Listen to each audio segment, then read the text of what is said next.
We are back, and Cold Hunt releases in just 2 days.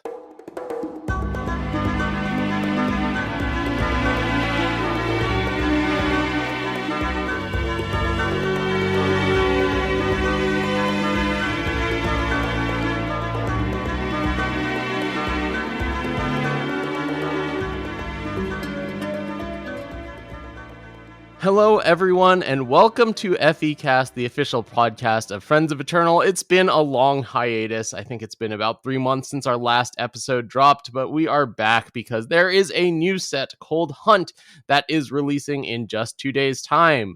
I am one of your hosts, double top 8 competitor, but no top 4s for me in the 2021 season, Sunyveil, and with me is someone who is also spike or die for the next tournament in Stormblessed. Welcome back, Stormblessed. It's good to talk to you again. It's good to be here again. It's been a while. There's a new set coming out, and so obviously we have to be here to cover it with a fabulous set review. Very fun to do set reviews, and I'm very pleased to be here with you to do it. Yeah, and in particular, we need to punish our editor, right? We need to come out with multiple monstrous episodes for our wonderful editor, SRFS, to toil over.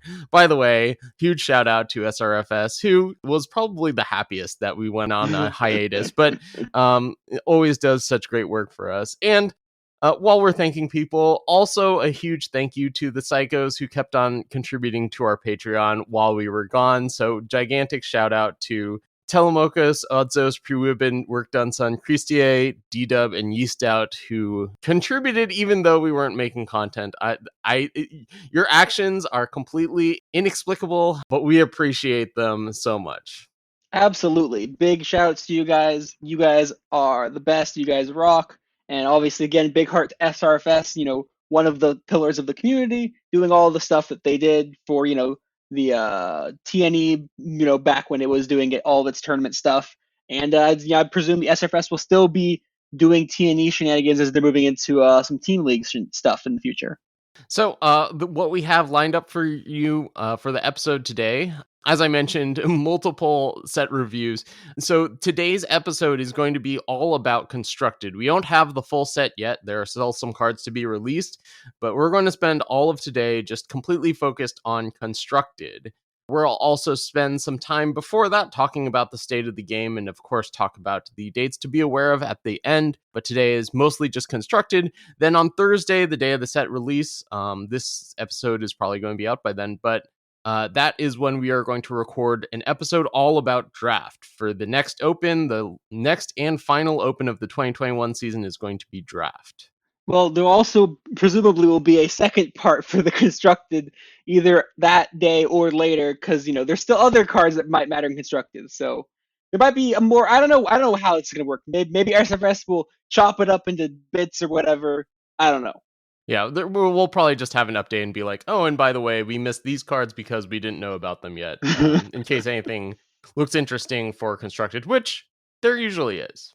Anyway, without any further ado, let's talk about the things that we mentioned we were going to talk about. Let's start with the state of the game. It's been several months since we've last talked to our audience, and there have been a bunch of very exciting announcements. I think more than normal for the average 3-month span. Do you want to start us off, Stormblessed? Yeah, so the biggest announcement is almost certainly the Expedition Vault coming out, where Darylf is going to be putting 150 cards onto everybody's account, just full playsets of, which will be playable in Expedition, as well as just giving people a boost to their collection. And I'm hoping it means that they are going to lessen the amount of cards in the draft packs. We don't know for sure how that's going to work exactly. Maybe they'll also be the draft packs, but if they're not, then hopefully that can help streamline draft just a little bit. So I think all around, a great change, giving players a base to work with, and then hopefully making draft a little better as well. So, love that vault. Yeah, absolutely. If they can put cards into Expedition without having to put them in draft packs, I do think that has the potential to make draft much better. And we've discussed that in the past. This vault is just an absolute positive change. It'll help new people get into the game. There's some debate as to whether old campaigns are going to be part of this. And I think it would be an excellent opportunity if they choose to do so, but I also don't expect it. I don't know. I mean, yeah, campaigns definitely should have some sort of thing where they're like bundled up or whatever, like get the first 3 campaigns for like 1,000 gems or something. But that's, everyone in the community thinks that basically, right? Yeah, I mean, they probably make a fair amount of money off of just like old campaigns, but boy, I think it would be good for player acquisition if they just gave some of those out. Speaking of which, since this is about new player acquisition, I feel like I've seen people talking about being new to the game more recently than I am used to seeing. Is that something that you are noticing? Maybe a little bit in the main Discord. I mean, the thing that always strikes me is people are like, "Oh, the player base is whatever. I always play against the same players," and I'm like, it feels that way until you play a mode that you don't normally play in. Like, like last month I did some League games and I watched some League games, and like all the people there are people I've never really seen before. Like if I'm playing in top 20 Masters, or whatever, right? I'm gonna play against the names that I recognize. I'm gonna play against the Apple Chips and the Theos of the world. Like, yeah, I'm going to play against them a lot in the top ranks because they're in the top ranks. But like once you pick a mode that's less common, or in the event in general, like I participated in the event to get Altart Banishes, and a bunch of those players were names that I did not recognize. So like I think that there are a host of players that just play in other modes that you're not playing in. So like there are more players than people think there are. At the same time, though, be cool if there are new players. Maybe the vault helps bring in new players, or helps make them more interested in playing the game more often. I don't know. I think it's a good thing. Yes, I'm feeling about as optimistic as I have about the future of Eternal, I think recently, and this is good. Speaking of good things, let's talk about the draft changes. What are the draft changes you're speaking about specifically? Oh, the draft changes. Oh my god, I forgot about those. Oh yeah, Yeah, the yeah, draft yeah. changes. Yeah, the draft changes. I forgot the draft changes have their yes. Draft is having their prize structure at least temporarily. And they said they're thinking about making it permanent. Revamp to the extreme where now if you get 4 wins, you get 4,000 gold, which with a daily and a gauntlet is basically enough to do a second draft. And past that point, 5 wins is breaks even. You go infinite. The fact that 4 wins is 4,000 gold, I think, is the real game changer there. And even 3 wins, I think, gives you 2.5k. So like, if you go 3 wins twice, that's a third draft right there. It's very easy to do more drafts, and I think that can help get more people in the draft queues. And I think that's a great change. Yeah, long story short, you get fewer packs for drafting, but you get more prizes overall and more gold. I did the math, and yes, it is better EV. So just trust me. We can link to the Reddit thread where I showed off the spreadsheet that I used to do the math. But yeah, more people in draft queues. Excellent. Good change. Speaking of good things, I mean, basically all of these state of the game topics that we have so far are great. It has been confirmed by Scarlet that there will be a 2022 OP season, and we don't know anything about it, but I think that the open structure has been really good, having Throne, Expedition, then Draft, and I certainly hope they stick with it and they don't like axe draft or something. Yeah, this is one of those things to be optimistic about the future of Eternal, is that unlike last time for this current competitive season, we're not waiting for months to find out if Direwolf would have another season, right? Scarlatch is announcing this right now. There will be an OP season after this one. There's nothing more information than that. It is still more than we had last time, and it's a lot sooner, and it's a lot more confidence in the game. And just for those of you who don't know, once again, Scarlatch is the CEO of Direwolf Digital, so he's the guy in charge. So like, if there's anyone who's going to be able to confirm something, it's him. Yeah, absolutely. We did have to wait a tremendous amount of time for the last announcement. I remember wondering if it was even going to happen, and then of course they did announce it, and the structure for the season has been pretty fantastic. One more announcement, specifically with regard to the Friends of Eternal Team League, is that the playoffs are going to be happening over the course of December, and there will be a season 2 that will be completely head to head. So it's not going to be tied to the Open Series anymore. There will still be a prize pool, and it will be head to head. So I think those things are exciting. Of course, I'm the one announcing them and supporting them. So I'm a bit biased, but I think that should be a lot of fun for everyone. I've had a blast throughout this entire season of Eternal. Also something Team League to look forward to, Team League to have fun with, during opens, right? Often, like even just like most weeks, there's always been like 1 or 2 interesting head-to-heads where it's like, oh, gotta follow the run to see how deep someone's go. Can they pull it off? Can they make it a tie? Can they make it a win? Like there was been upsets happening, right? Like Collector made that upset for TBC versus TRS where he won, And so TBC had less points than TRS, but since Collector won, we got the match overall. So FETL has been a great time. Yeah, we had some head-to-head drama where Tempest Dragon King made the semifinals and made it a very close match between TBC and FE, but that's another story. If you are interested in watching the playoffs of the FETL, they will be broadcast on consecutive Sundays at the same time that a day 2 for an open would start. So 10 a.m. Pacific. Finally, one thing before we forget and before we just glaze over this without giving proper credit. Congratulations to the Overmaster, Iron Man, LOL Warrior, and JNL. 2 long mainstays of the community and 2 that are relatively new. I feel like LOL Warrior's been around for a while, just not that prominently. And JNL winning the community Tuesday night Eternal invite to Worlds only a few months into playing Eternal. Yes, you're absolutely correct. Yes, big congratulations to them. It is quite an achievement to make Worlds, and you all did great winning your tournaments.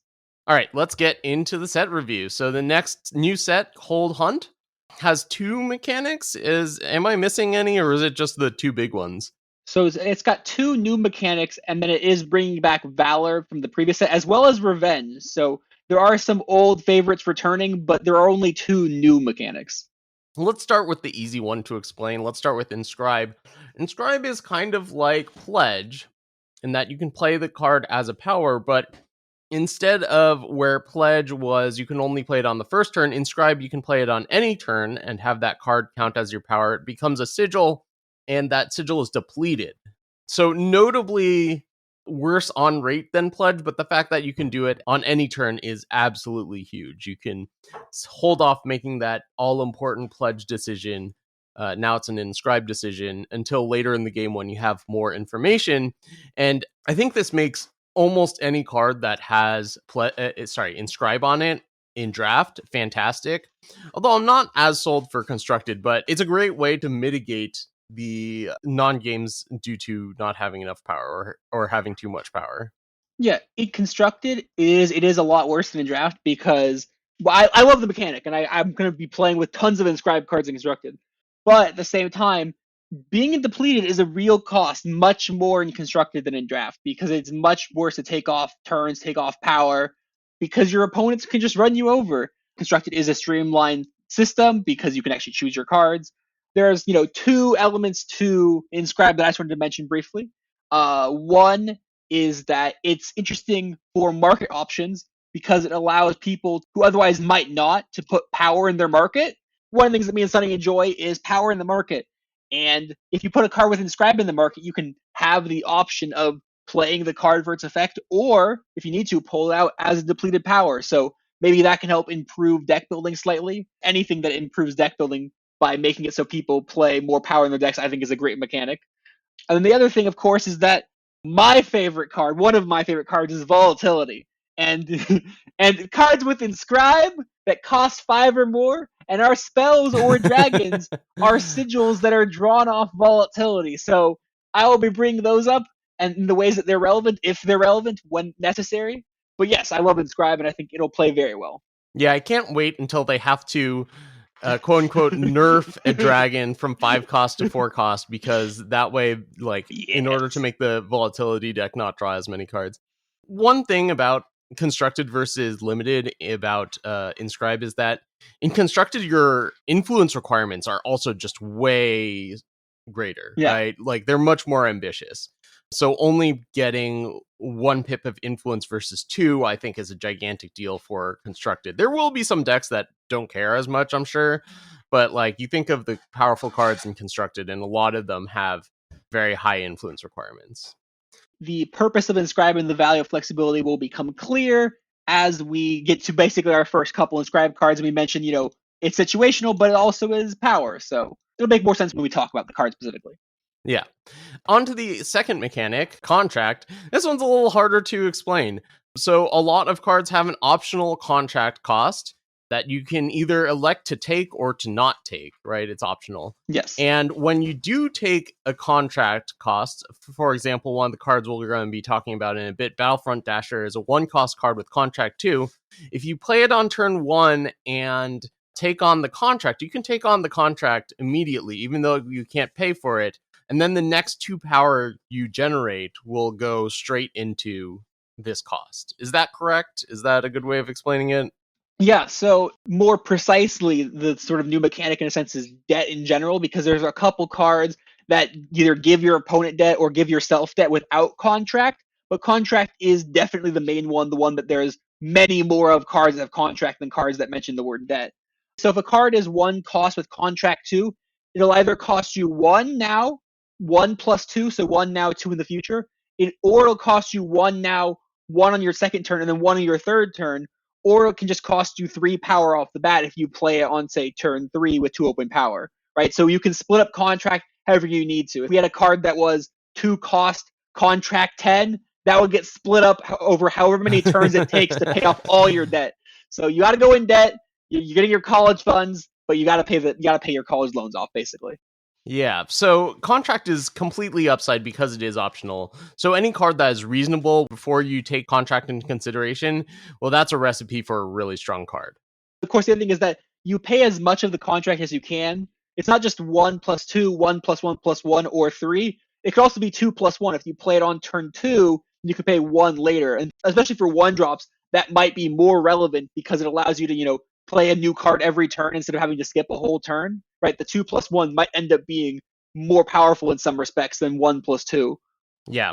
I suspect that cards with contract are going to be impressive, like kind of sneaky good, but also just very difficult to evaluate. So like having so much flexibility in how you're using your power, how many times can you not fully curve out because you have leftover power? Well, contract helps mitigate that. But also, it's a mechanic like no other that we've played with, at least not in Eternal, certainly. Absolutely. So it's just really hard to evaluate. Let's just hop into it and talk about our first card. For those of you who don't know, and maybe SRFS can put this in the description, I don't know if this will be useful at that point. We are using Kalaris, I think that's how you pronounce it, their spoiler website, and we are sorting by faction, descending, so we'll be going in Fire, Time, Justice, Primal, Shadow, multi-faction order, and it sorts by alphabetical after that point, not by cost or rarity or anything like that. So we'll be going alphabetically with the cards we think are relevant in Constructed. Mind you, this is not saying that cards that we're not saying are unfun, unplayable. 1, we could get things wrong, and 2, we're mentioning for like, what are the cards that will impact opens the most? Not cards that are the most fun to play with per se, although we'll maybe mention a couple of those. But the goal here, more than just fun, is which cards are going to win the next open, basically. With that being said, though, let's talk about the first card, Battlefront Dasher. Battlefront Dasher is 1 in a fire for a 2/1 Oni, contract 2, give a unit +1/+1 and charge. At base rate, it has the regular stat line of 1 cost 2/1. You can also make it a 1 cost 3/2 charge that skips your next turn, or you can add it as sort of a kicker rider on another play where, say, on turn 4 in Stone Scar, you play Champion of Chaos, and then you play Battlefront Dasher and make it a 6/6 charge, deadly overwhelm, and you surprise your opponent out of nowhere with this kicker cost. Sort of like Warhelm, but it also comes with a unit instead of being allowing you to have 2 for 1s, you now can have 1 for 1s, right? So it's got that goodness there. Card's great, but I think it's somewhat hard to understand how it's going to play out just because Contract's such a new mechanic. Yeah, the comparison to Warhelm is pretty strange because Warhelm doesn't provide the other body, but also Battlefront Dasher costs 2 on the subsequent turns and it doesn't have the war cry. This is like an incredibly difficult card to evaluate.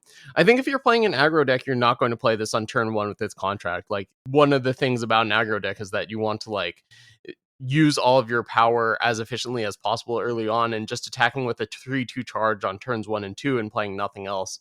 I don't think that's enough. I think that you're going to be behind on turns 3 and 4 where you need to be way ahead. But that being said, I do think this card is good for its flexibility. I've just played so many 2/1s for 1. Like, I have to be near the top of the list of most 2/1s for 1 played all time. Sometimes that's all you need is just a card to play on turn 1, and then the fact that this has additional utility makes it good. One more note about this is that it is a permanent buff in case you're doing any sort of recursion. I generally don't like recursion in aggro decks, but it's worth noting. Let's move on to our next card, Bullseye. Bullseye is the first of many flexible attachment destruction in the set. There's a fair number of them, and this is the first that we're going to be talking about. Bullseye is 1 and a fire for a fast spell.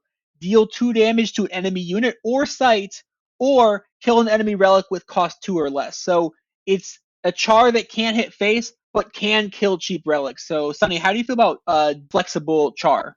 It's probably going to be good in mid-range or control decks, but it's going to be not as good as Char, I think, for the most part, in aggro decks, in like mono fire aggro or something, in decks that would otherwise want Char. So I guess Expedition. Yeah, I mean, I think this card is pretty good. This seems pretty similar to old Blazing Salvo, right? Like one Yeah. cost Blazing Salvo, this seems pretty similar to it. And that card was seeing plenty of play. Yeah, I mean, another place that this could obviously see play in would be Howling Peak Smuggler Markets, right? Howling Peak Smuggler is the +1 spell damage smuggler, so it's a cheap option to either pull out as Relic Interaction or to, pull out a torch out of your market and, torch down some enemy unit, right? So cheap interactions usually pretty good in the market. This is cheap and flexible, so at the very least, I can see this in a Howling Peak Smuggler market. I don't think there's any question if this will see play. It's just like to what extent. It's Mhm. going to depend on so many different factors, of course, Yeah. like how often relics are being played, how often 2 damage really matters, blah, blah, blah. But I do think that this is like one of the surest bets of a card that will see play in constructed in some capacity. Absolutely. For the next card, I just wanted to briefly bring up a card called Grenadin Rescue. It's slightly inefficient in some respects, but it might contribute to a kind of critical mass necessary to make the deck good again. Grenadin Rescue is 2 and a fire for a slow spell, where you play 2 1/1 Grenadins and deal 1 damage to the enemy player. It's sort of like a bad Grenadin drone that just costs 1 more, but then deals 1 damage to the player, which makes it roughly bad since you're paying 1 for the privilege of hitting your opponent for 1. That's not very good. But what it might be able to do is it might enable Align the Tesseract decks again, right? Align the Tesseract allows you to, once to have critical mass, having just enough Grenadins in play, Grenadin makers in your deck, as well as this card also post Align the Tesseract will draw you cards based off Tesseract's ability. So that might allow to play. Also, it can be drawn off of Grenadin, which is cute. Well, Grenadin Drone could also. I guess Assembly Line can't. Yeah, assembly line can't, right? So you normally think of token makers as being unable to be drawn off Grenadin, whereas this has the little rider of this almost insignificant rider where it's like, nope, can definitely be drawn off Grenadin, so might contribute to critical mass necessary towards Tesseract, basically. But other than that, that's about it for that card. Yeah, popping Face Aegis is an interesting angle, but generally, like, this will only see play if it's absolutely necessary. Yeah. All right, next card, Inferno Phoenix. This is an exciting one. It's a 5-cost double fire flying charge double damage. It's a 3/1, so it attacks for 6 for the cost of 5. Entomb, flying charge and double damage are randomly distributed to the top 3 cards of your deck. This one's a difficult one to evaluate. I think it's pretty good. Being able to attack for 6 in the air, I think, is the most we've been able to from a 5-cost charge flyer that we've ever had, right? The closest comparison to Inferno Phoenix is old Soulfire Drake back in, I don't know when Soulfire Drake was nerfed. I think it was beta. Maybe it was like set 1 or whatever. Yeah, I think it's that one. Soulfire Drake used to cost 5 for a 5/2 flying charge that Entomb distribute flying and charge to every unit in your deck. This card only distributes it to 3 units in your deck, but this card is basically just Soulfire Drake, because here's the thing, listeners. You're not going to draw more than 4 units before the game ends. Like if you're drawing like 5 units and the game hasn't ended yet, that's going to be so uncommon, right? The game's going to end when you draw your 3rd unit, probably. Especially if you're playing like an aggro deck. You're either going to have lost or won by that point. So it doesn't give it to every unit in your deck, but it gives it to every unit that matters, which is the top 3. Yeah, and I guess like one drawback is if you have a bunch of flyers and like Soulfire Drake would give them all charge. So like that might be a drawback where if you have 2 flyers on top of your deck, you can't get charge on both of them. But like overall, that seems like a pretty solid Entomb on top of a pretty solid body to me. I think this card will, at the very least, make waves in Expedition, but I do think it'll probably also have impacts in Throne. Yeah, well, I mean, it's been tough for like Fire 5 drops. It's been a while since one has really impacted Throne, but certainly Expedition, yes.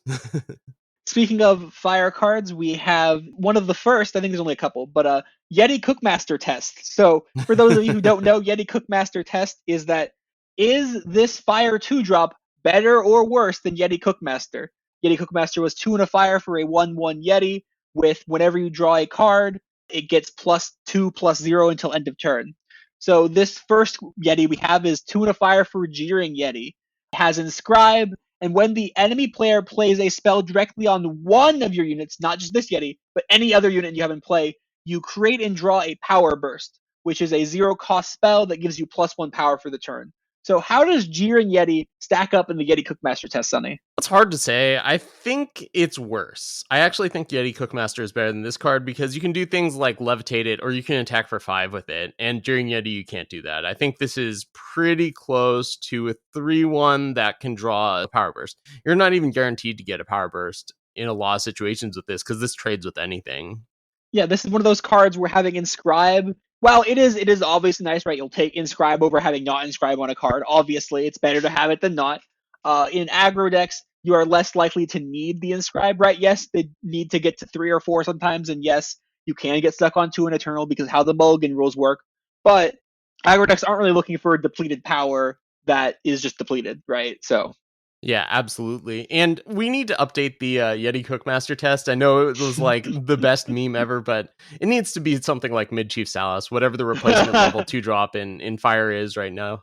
Like, I think Mid Chief Salas is good enough that it's over the line that it needs to be, but like whatever borderline 2 drop that the Fire decks are playing, it's certainly not Yeti Cookmaster right now.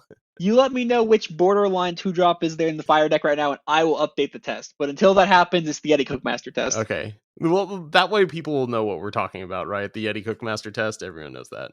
All right, let's go on to the next card, a legendary Censari General. It's a 7-cost quad fire centaur, 7/5. It doesn't have hero anywhere on the card, but I have to imagine that this is a hero. Oh, we didn't talk about heroes. That's another mechanic. Oh, yes. Let's just pretend everyone knows what heroes are. Heroes are cards with titles, and they might have certain rules attached to them in the future. Okay, so this is a 7/5 for 7 quad fire.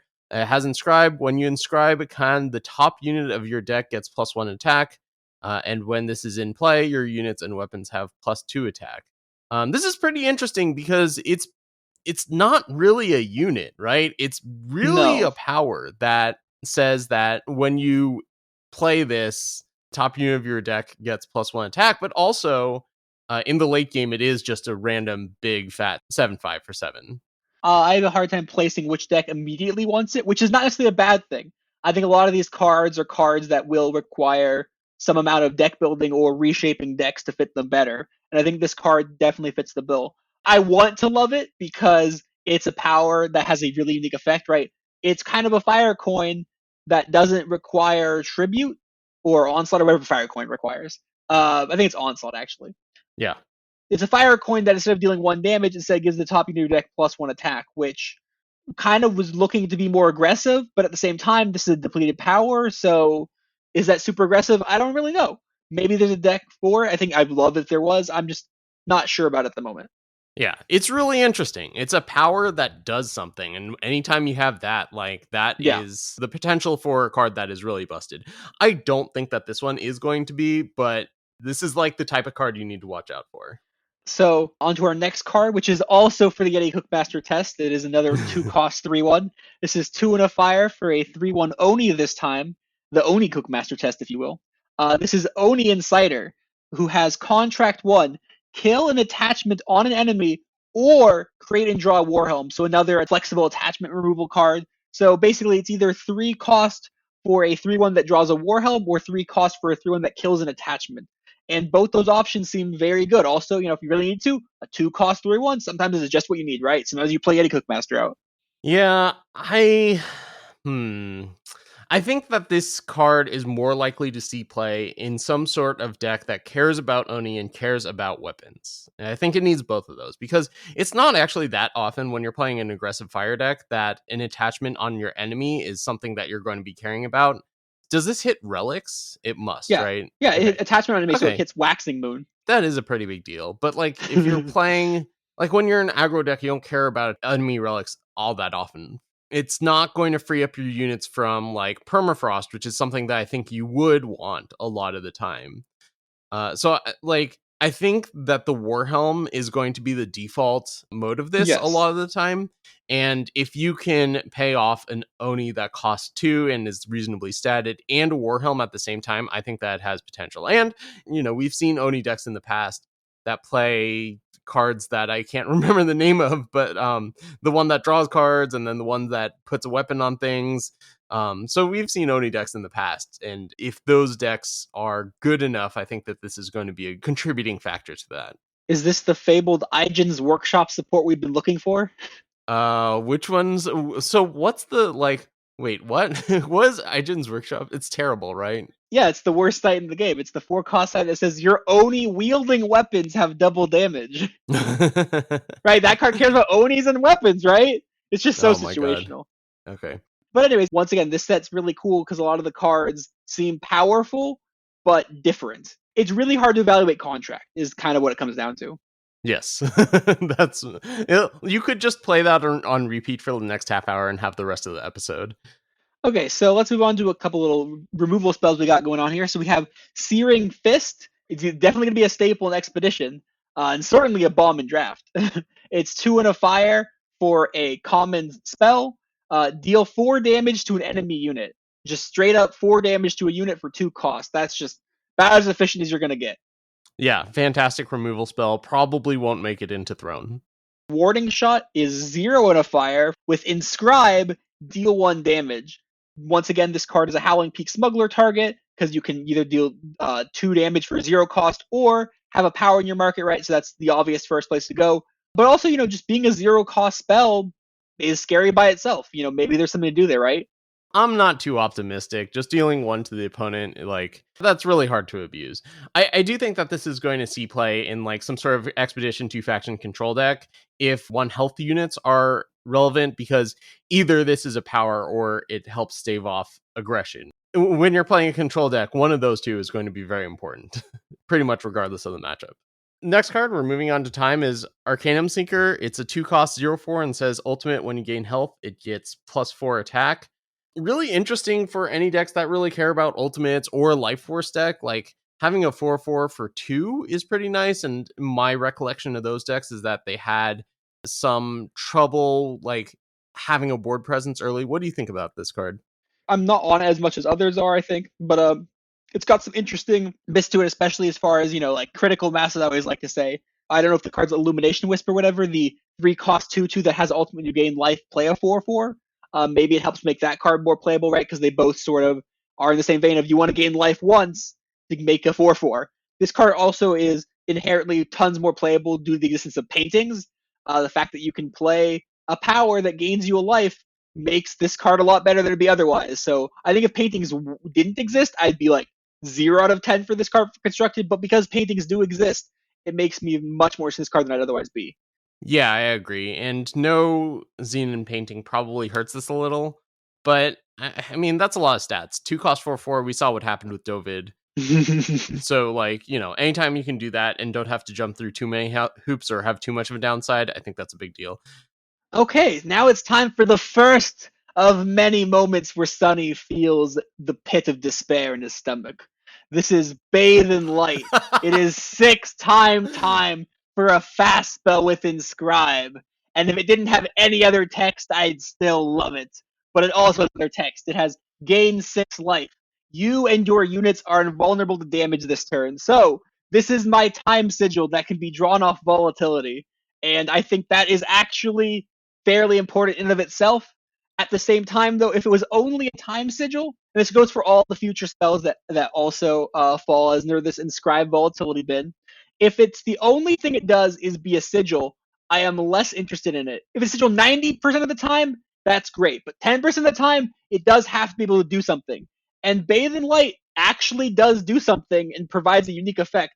Specifically, I'm thinking of, the Xultan Arcanum Sea of Teeth deck, right? This sort of has the sort of unique effect of, helping you stabilize the board, giving you an extra turn, making you vulnerable damage, also gives you game against combo decks you didn't have before, right? If your opponent kind of play Overloader combo, you're just like, oh, Bathe in Light, oh, I got you. Or if your opponent plays at any cost, the double damage at any cost, you're like, I gained 6 and I've stopped the first at any cost. I think this card could actually be very good in this sort of controlling volatility deck. Maybe it won't be, but I just want to try out volatility again. So I like the card a lot, and there'll be more where this came from as far as Inscribe spells go. God, the worst part is I think you're actually right in your analysis that this card is actually pretty good. I didn't realize that it makes you invulnerable to damage, so that is Yeah. absolutely huge. If you can just keep on drawing cards with volatility and like make yourself invulnerable the turns that matter, and then play whatever your big haymaker is, like if you've got some sort of big sweeper and then add board presence on top of it later, like that seems pretty good to me. Yeah, I think this card is better than it looks, at face value because of cards like volatility. And gaining 6 life is actually fairly relevant, right? There's other cards later on where a little bit of life gain goes a long way to making cards playable, surprisingly. All right, the next card is a pretty hilarious reference and possibly a powerful card.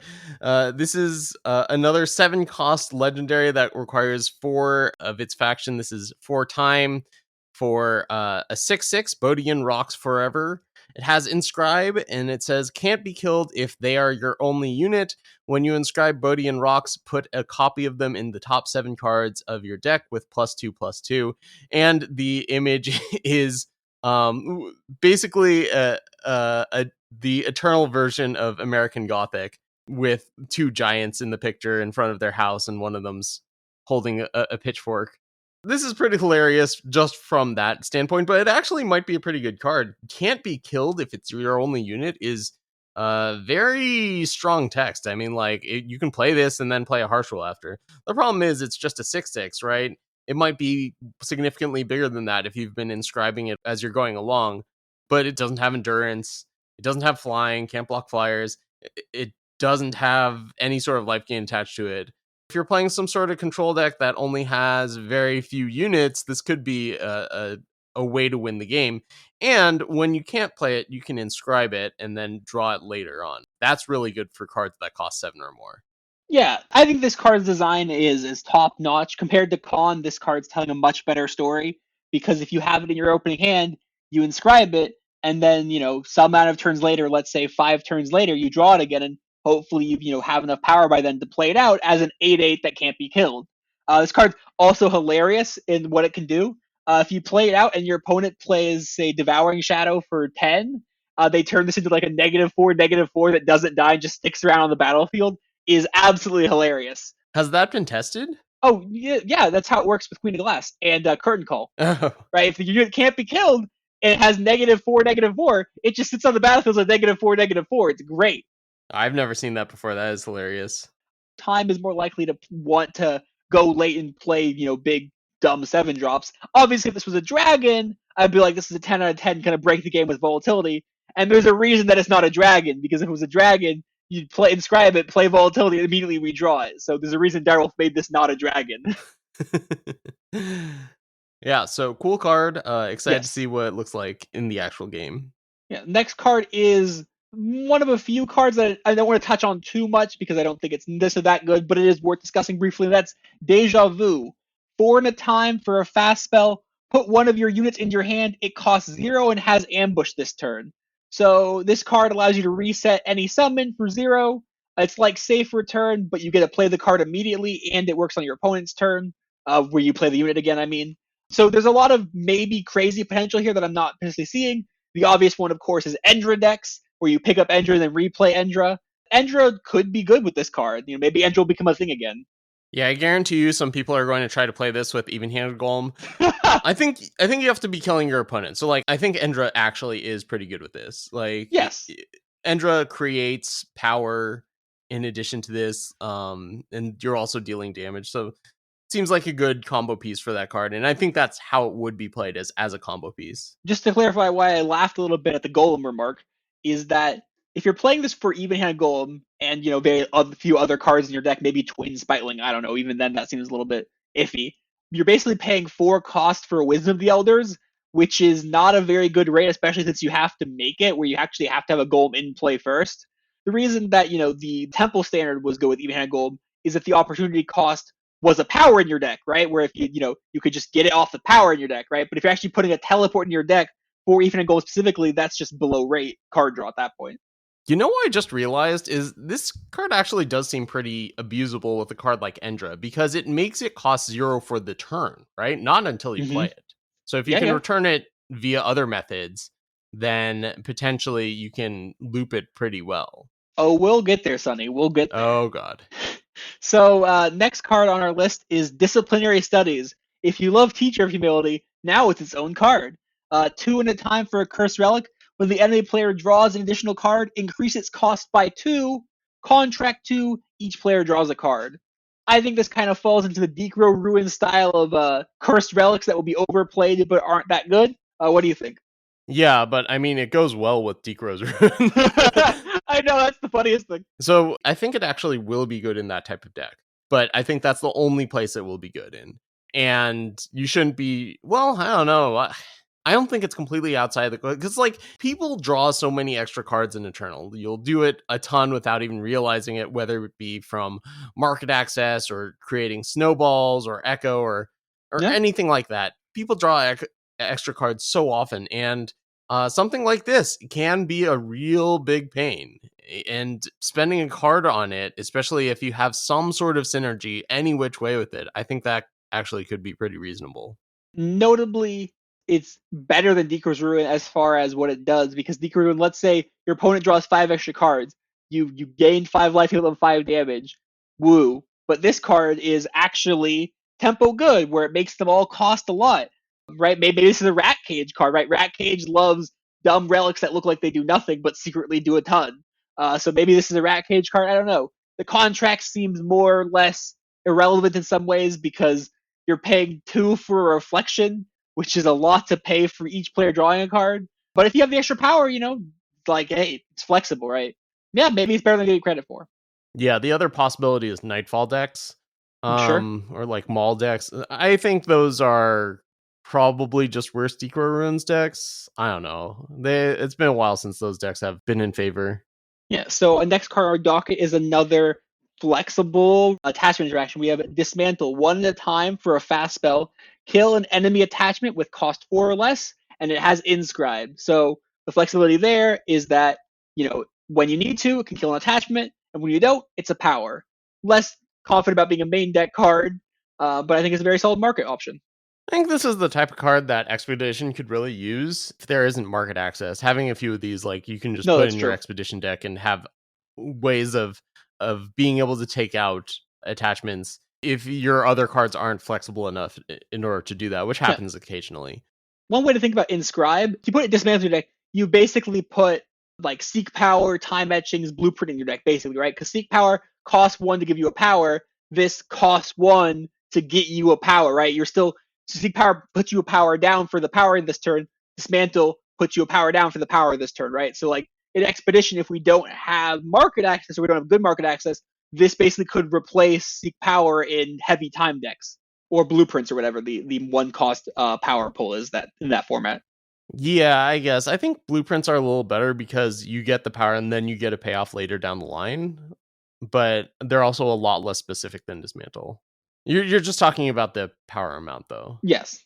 Yeah, maybe they're closer to emblems, I think.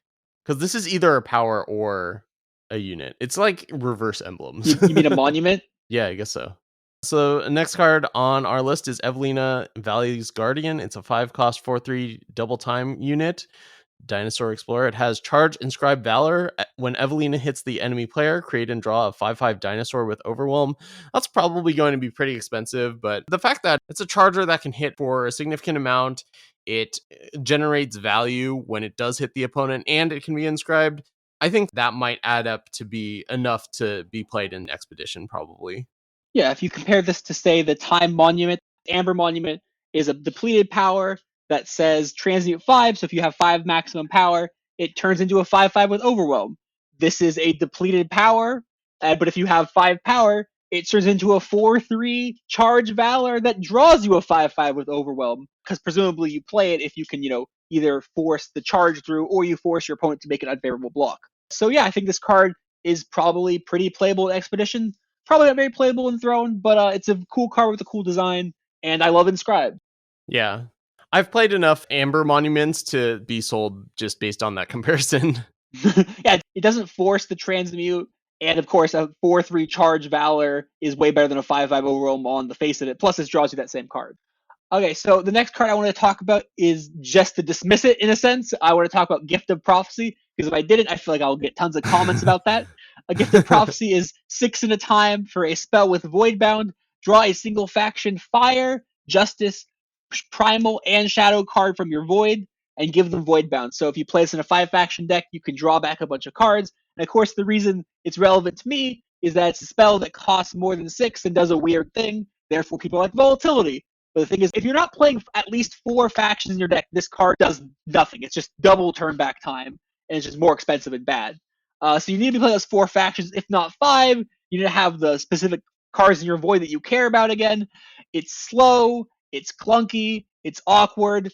I assume it'll be fun. I would love for you all to have fun with it, but it's just not a card that I specifically am interested in building around. There have been cards that are kind of similar to this in Magic that have seen play in combo decks where everything is free. And if you have a combo deck where everything is free, this could be a good tool in it. But generally speaking, Eternal is careful about those types of effects. So I don't expect this to be playable. All right, next card, Kickflip Monk is a nice little role player, I think. It's a 2-cost, 1/4 time card, single time. Inscribe, flying on the enemy turn, cards can't leave voids. It's very good against aggro, very good against decks that have interaction with their own voids, and it is a depleted power elsewhere, which is pretty solid. So I think that this is going to be a pretty good role player, or at least it's going to warp the metagame and deter people from playing decks that are bad against it, because of how easy it is to slot this in your deck. Yeah, it's usually a pretty solid tech card, right? Like you can imagine in many decks that just would care about something like, like say even like TJS, in the proper metagame, I think TJS control with its units and its stuff could probably care about playing it, right? Get hits on voids a little bit, hits on aggro a little bit, and of course, against control decks, it's just a power and can keep going up the curve to play a bigger node light enemy. So just a solid little 2-drop, and it's cool. It's a cool little 2-drop. The next card we've got is Lost in Thought, 2 and a time for a fast spell. Put an enemy unit with cost 4 or less into the owner's hand and has Inscribe. So it's teleport with Inscribe. And that's pretty solid, right? Earlier we mentioned Endra. This could be another card that works with Endra. No, also enemy. Oh no, it says unit. Okay, sorry, I thought it said enemy.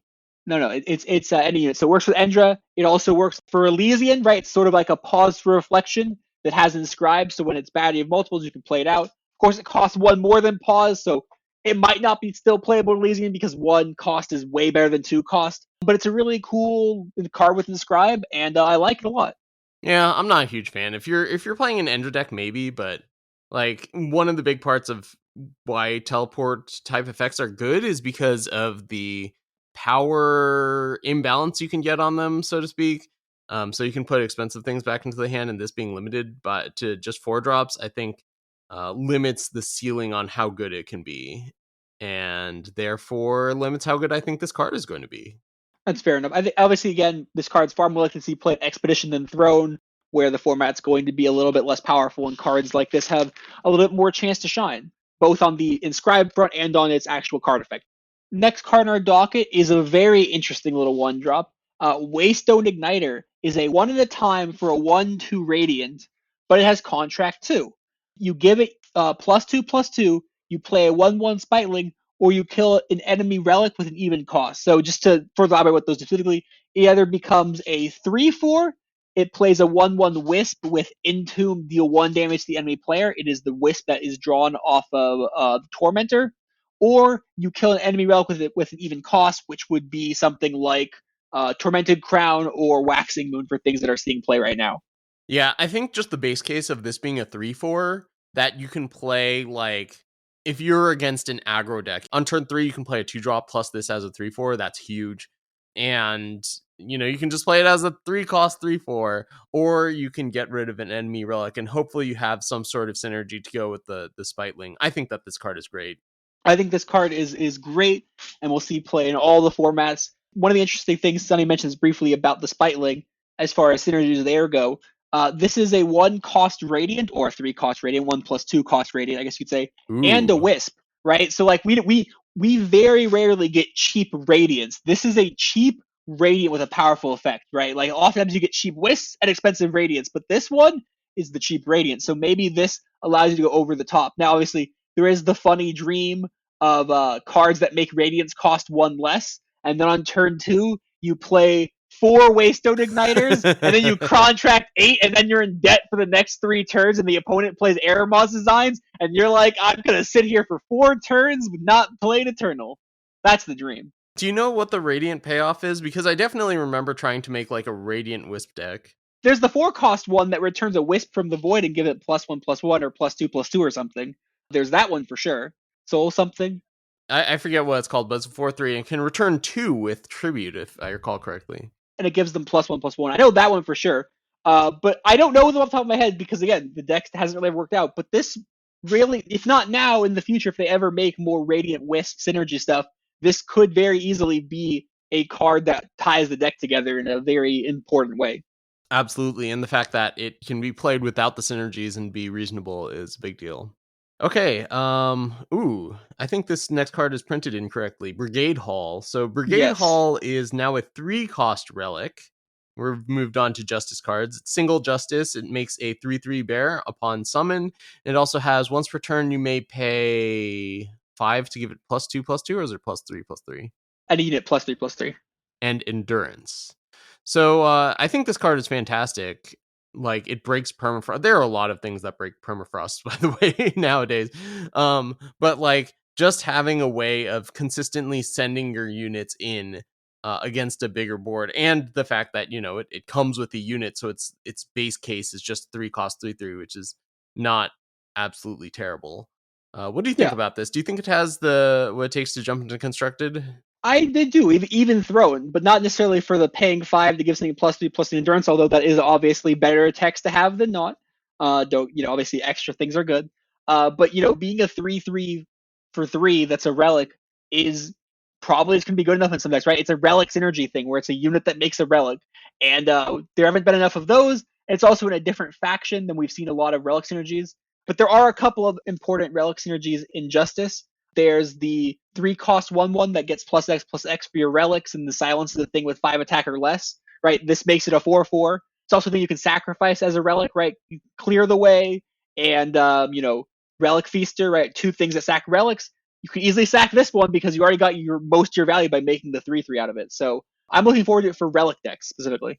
Yeah, it fulfills something that, like, you would think that we would have in Eternal, and we don't have a ton of it. So, like, fulfills a very specific role.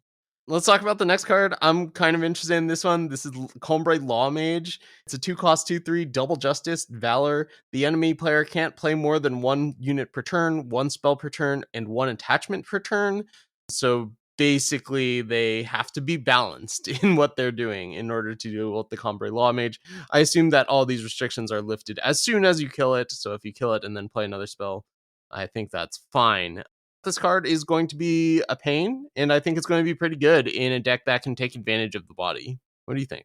Yeah, it's funny that this is an anti-Kira card in some ways, right? Because Kira often enough played multiple units in the same turn or played lots of spells in the same turn. I'm sure if you either play with Kira or against Kira, you know how Kira cycles through its spells. The irony, of course, is that Combrei Lawmage, one of the best decks in Throne for it at the moment, is going to be Kira, so it is anti-Kira Kira tech. So it's going to make the mirror a lot more interesting in some respects.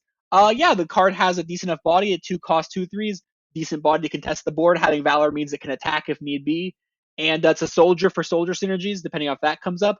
Just a solid little 2-drop for decks that care about having 2-drops, just dirtly just random units on the board, right? It's not going to be played in, say, like, TJS, for instance, because I don't think it would be that good there. Maybe. But like a deck like Kira that cares about the body and cares about, a little bit of disruption, this card will be in a good way. It's not overpowered by any stretch because it's very interactable, right? It's just the unit. Everything kills it. I think it's a cool card, and I think it'll be interesting to play with and against. Yeah, I think forcing people to play fair is only ever so bad. I actually think that this card is not going to be too much of a problem for Kira, because Kira can play a spell on their turn and then a spell on your turn, for example, right? Sure. Like, that's still something that they can do. And also that, they just have a ton of units, so that they can probably figure out how to work it so that they can diversify it. But yeah, late in the game, there are definitely turns where I've played several spells in a row. I am very well aware of that play pattern. I mean, if decks become too degenerate, I think we're going to see a lot of this card, and I think it's going to force people to play fair. So our next card is a card that I'm not super hopeful for, but it is Defend the Treasury, 2 and a Justice for a fast spell, kill a unit with an even cost. If you hate even-hand golem decks, if you think they are the worst decks ever, you can play Defend the Treasury, and you too can smite any unit in their deck. I mean, you can do that with, like, So many different removal spells. You better be trolling. Okay, next card. Diminish. Do you think this card is interesting? Summon, it's a 1-cost curse. Set the cursed unit's attack to 0. Entomb, the cursed unit gets plus attack equal to the attack lost. This card's tough. I think so. The thing about this card is that unlike Permafrost, this card can you play on Endurance units is obviously a big deal, right? It can hit Sandstorm type where Permafrost cannot. But Yeah. unlike Permafrost, you can play combat tricks on your unit. You can play weapons on your unit, right? The unit can still rumble in the red zone if it gets power in the future. It can still block, right? So obviously you're not playing it in a deck that cares about attacking. If you're ever attacking with anything early game, you don't care about Diminish, right? This would have to be something for some sort of control deck, and to which I can kind of see it. It's kind of is there, right? It's a lot scarier than Permafrost, but it's also very similar to Permafrost, right? Where it's like, what's the fear that your opponent's going to kill the Diminish and they get their unit back? That also applies to Permafrost too, right? Like it's the same thing. Yeah. The big fear with this card is that if the opponent's playing weapons or combat tricks, the unit can still get in there. But other than that, right, if you're not attacking, Diminish doesn't really have a downside compared to Permafrost. So Yeah. As someone that has played decks that try to rely on curses in the past, it's interesting to me because you're definitely looking for 1-cost curses that did an effect similar to Permafrost. yes. But you could only play 4 Permafrosts. To that degree, it is interesting to me. Those types of decks tend to be very defensive, and that's the type of deck that Diminish would work well in. So I think it's interesting in that regard, and it might just be a good control card. Like, it's possible that, there are a lot of cards that can break Permafrost now. Well, maybe Diminish is harder to break than Permafrost is now. Speaking of cards that break Permafrost, Helena Skyguide, 3-cost, 3/4, flying endurance, double justice. Contract 3, give another unit, +3/+4, flying and endurance this term. Breaks Permafrost, is a large flyer for a cheap cost, survives Hailstorm, survives Torch. Yeah, I think this card seems very good to me. Helena is obviously very, very good. Don't get me wrong. Like the card's exceptionally playable. There's only so bad a 3-cost 3/4 endurance flying can be for 3. But it's funny to me that like you can compare it to Valkyrie Enforcer, and I think all this text, and I'd still probably give the edge to Valkyrie Enforcer in most meta games. Oddly enough, Valkyrie Enforcer is really, really good. It's a straightforward card. This card's super complicated, so maybe its complexities will outshine Valkyrie Enforcer once I play with it. I'm willing to admit there, but like, and obviously you can play both, right? Like it's not like you have to play one or the other. Yeah, I think you're going to end up playing both. Yeah. At the same time, though, they also can be seen in very different decks, right? For example, TJS Control, Vision Value, Fire Control doesn't want this effect really, right? Whereas like a deck like Kira, obviously, they play Hojin 2, they next turn they play Power, they play Helena, pick up Hojin, and hit the enemy player for 7 lifesteal, right? You're willing to skip turn 4 if it means you gain 7, and you also put a 3/4 flying endurance in play. You'll probably still be okay to lose a turn against an aggro deck after a turn like that, right? So like other decks might want Helena more than Valkyrie Force, although obviously Valkyrie Force is still very good in Kira as well. So I think the card's really cool. It's really funny to me though that like all this text and it's like, you still have to think about Valkyrie Enforcer. Like, which one's actually better? So it's just interesting how good Valkyrie Enforcer is. Yeah, Valkyrie Enforcer is an interesting card. I think there should be like a Hall of Fame for cards that were never changed, but were always like had a presence and constructed, like Permafrost and then Valkyrie Enforcer. I think are just like cards that have been really good for the game of Eternal and haven't ever been changed. Yep. I don't know if it's a cycle for sure, but I think it is a cycle of basically it's monuments, right? We had the time monument before with Evelina, and now we have this sort of justice monument with Hojin, Beloved Son. Hojin, Beloved Son is 5 justice for a paladin with Inscribe. So all the same things apply from before. And Hojin says, at the end of your turn, double the attack and health of one of your units with less health than Hojin. So notably, this also works for temporary buffs. So with old Hojin, right, if you have a 2/1 Hojin that gets 1+2/+2, you double that to an 8/6, and then it would lose +2/+2 on the opponent's turn, but it would keep the extra 2/2 from this second Hojin.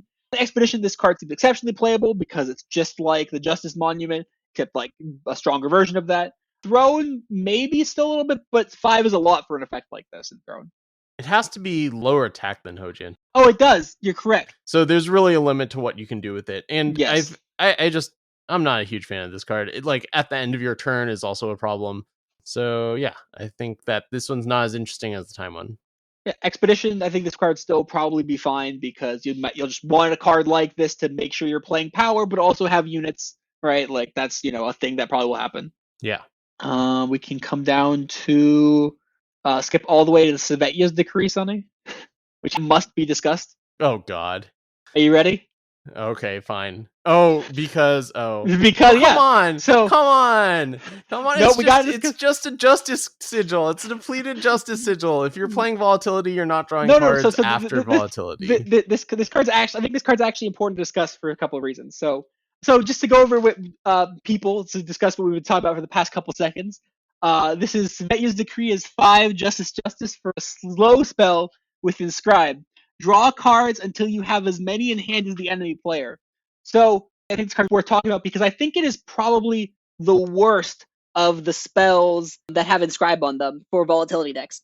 The only card this might replace is Nahid's Distillation. Nahid's Distillation is also card draw that happens post-volatility, but at the same time, you don't really play the card draw post-volatility, you play your other cards in hand. Whereas if your opponent has more cards than you play Svetya's Decree to draw cards. If your opponent has less cards than you just play Svetya's Decree as power. But at the same time, though, it doesn't really provide anything new or unique to the volatility potentially. I think that it has less use cases than the other cards, which means that the 10% come out wants to do something might not actually happen. And in which case, I don't like it as much as they did anyway. So that's why I wanted to mention this as sort of corollary to my this card to do something idea. Sure.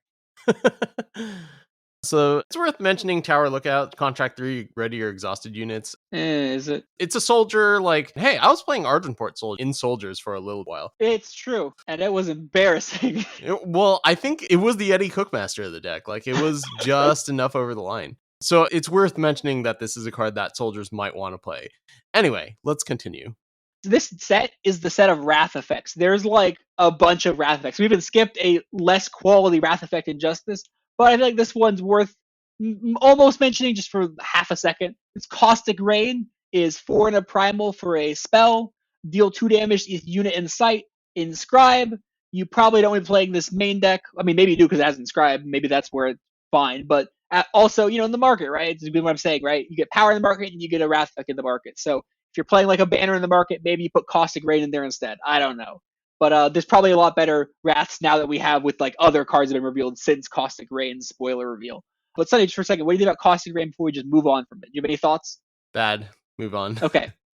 So here's a big old dragon that doesn't have Inscribe. We have Cheer Ice Regent. 5 primal for a 5/4 flying hero dragon. And it has when you deal spell damage, Cheer gets +1 attack. So that's kind of flavor text in a lot of ways. But more importantly, it has Contract 4. Play a Numbing Cold on the opponent and then increase the damage of each spell in your deck by 1. So the way you should think about this card more or less is a 5-cost 5/4 flying dragon that has Contract 4, put a Numbing Cold on the opponent. All the other stuff, great, help your deck get better, etc., etc., etc. But the main key points to this card is that if a 5-cost 5/4 flying dragon that has Contract 4, give your opponent Numbing Cold is not good, this card will not be good. Yeah, and I don't think it's quite enough. Like, that's a lot of power to be investing into playing this Numbing Cold. And I think that playing this card without it is not going to be that good. It compares pretty unfavorably to, like, Olzeal, for example, or certain other fire cards that have been on the cusp. Like, what's the Crimson Firemaw or something, the 5/4 flyer that reduces the top card by 5 for when 4 cost? Opponent? Yeah, that one costs 4. Sorry, 4 cost. Yeah, that's what I meant. So yeah, I think that this is just going to be a little too far behind rate.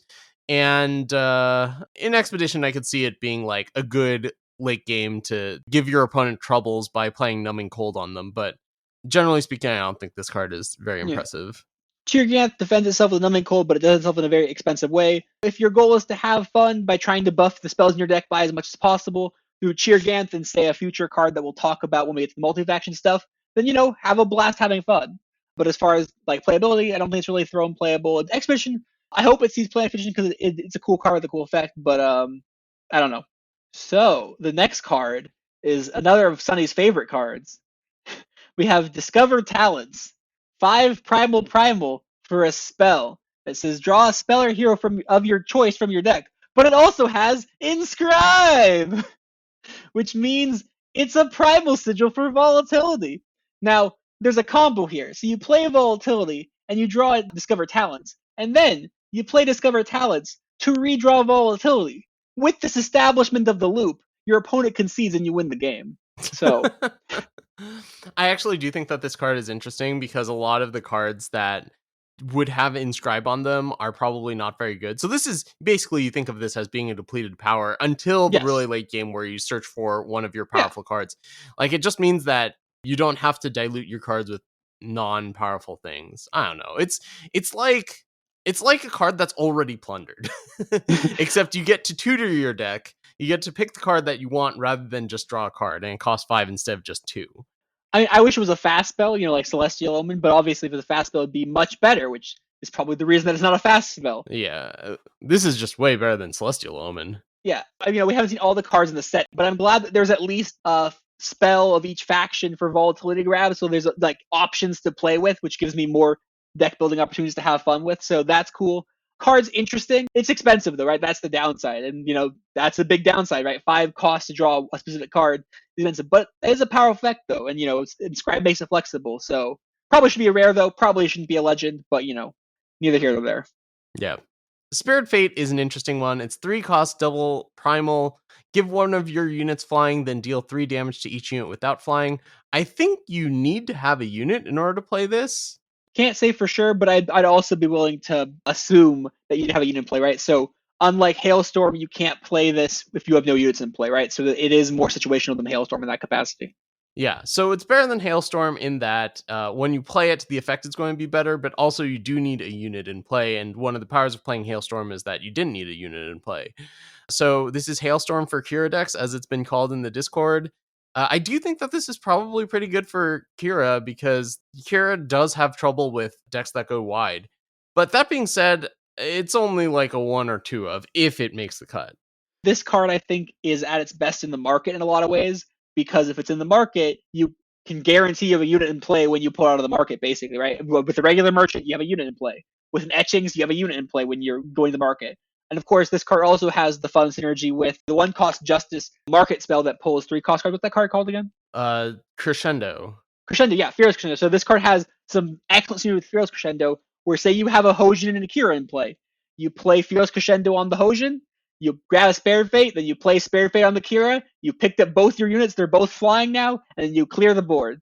But at the same time, though, again, the reason I also like it in the market more than the main deck is because it is a situational card, right? If your opponent's playing Flyers, or if your opponent doesn't play cards that are 3 power or less, the card doesn't do anything. And you have to have a unit in play, right? So like there's sort of 3 situations where the card's not going to be very good, unlike Hailstorm, where the card's only not good if your opponent doesn't have things that have 3 health or less. So I think it's more of a market option than a main deck option. But yeah, 1 or 2 of main deck's not the worst. Yeah, I'm being convinced that this might not be very good. Because if you're playing a deck where you're playing Fearless Crescendo, if the units don't have flying, a lot of the times you just don't care about them, right? Because you're one-shotting them or whatever. That's something that happens a lot with those Fearless Crescendo decks. So it doesn't actually solve many problems that you might actually have. The other issue with markets for Justice is that Justice Etchings is very good. And if you're playing Spared Fate, you either aren't playing Justice Etchings, which is probably a mistake, or you have 1 less market option for Justice Etchings, which might be good enough, right? Because you don't have to have all 5 options for something, but it does make Etchings weaker, and that might not be what you want. So it's an interesting card. Also, in Kira, double primals not always there, as you might see from Palace or Huntress. I've always been a little less convinced of this card than other people, but at the same time, though, again, it is a powerful effect that can do very powerful things, which is why I like it in the market, if you can make the market work somehow. Might also be good in Elysian randomly. Yeah, well, the Elysian one has something better in a sense, but next card I want to discuss is Trick Throw. Trick Throw is 1 in a primal for a spell, slow spell, that deals 2 damage, and then you may transform a card in your hand into a snowball. So you are, in a sense, kind of 2-for-1ing yourself, right? If you are trying to make this into a slow speed seer, right? 2 costs to deal 3 damage, you are taking 2 cards to do it.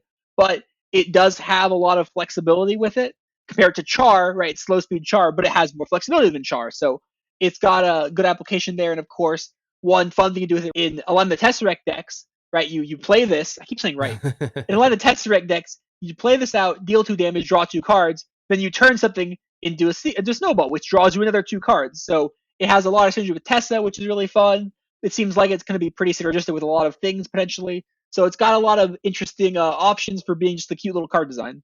Yeah, I didn't think about the Tesseract angle. That is pretty interesting. Obviously good with Fate and Echo, but probably not as good as Plunder is with those cards. Like, I think if this had Plunder on it randomly, you'd actually be a lot more happy for like if you were playing fair and not Tesseract.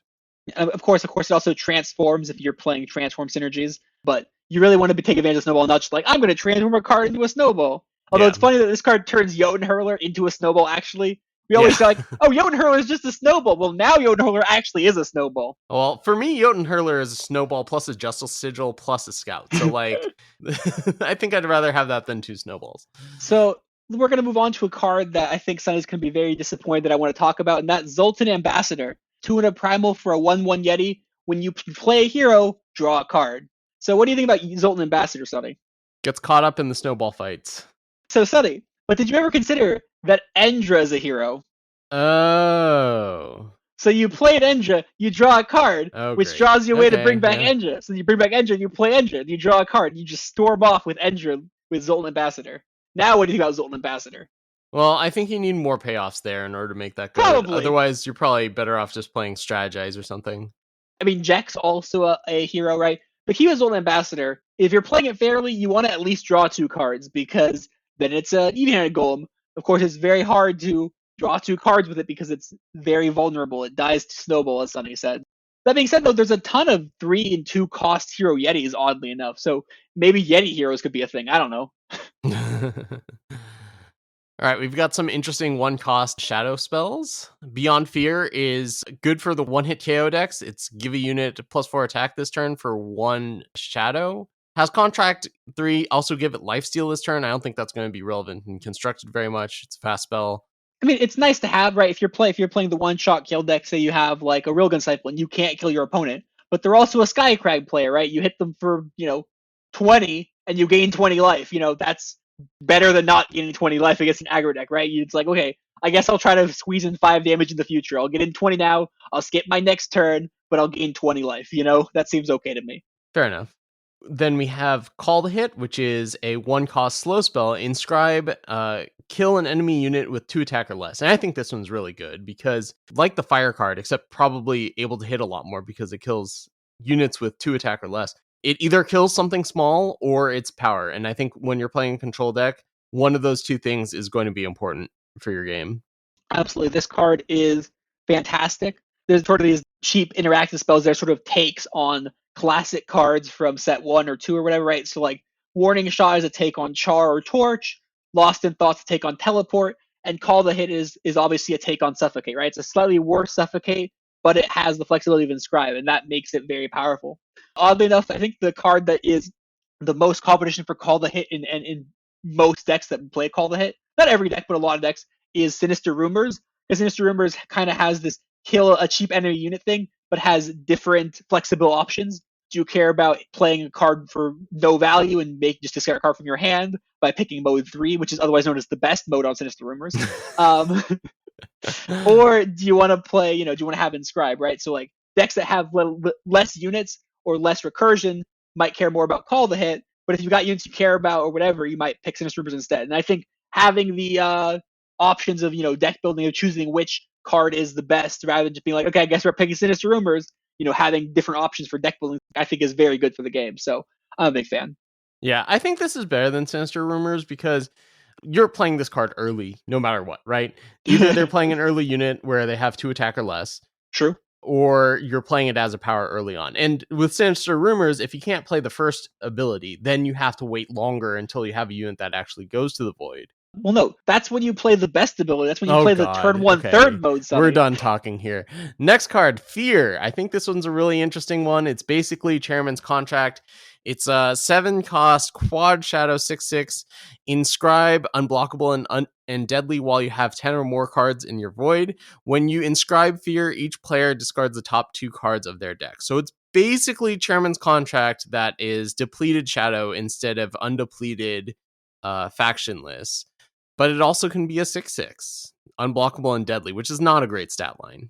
But it is a fine stat line if 95% of the time you play it as a depleted Chairman's Contract, and then 5% of the time you play as a 6/6 unblockable deadly, that'll get the job done, right? Like similar to Bhodi and Rhox. I think Bhodi and Rhox has the best story of the cycle so far. But compared to Khan, this card's telling a much better story, right? So like you play it inscribe it, you do the mill option, then you feel this other ability, right? I like how the storytelling fits together better. The key here is that people are like, is it better or worse than Chairman's Contract? But that's the wrong way to look at the card.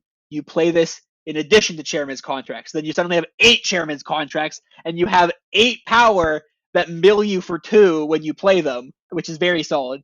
It also being a unit in the Void is relevant for, say, Shoal Dredger, which, if it milled off the bottom of your deck, it counts as a unit.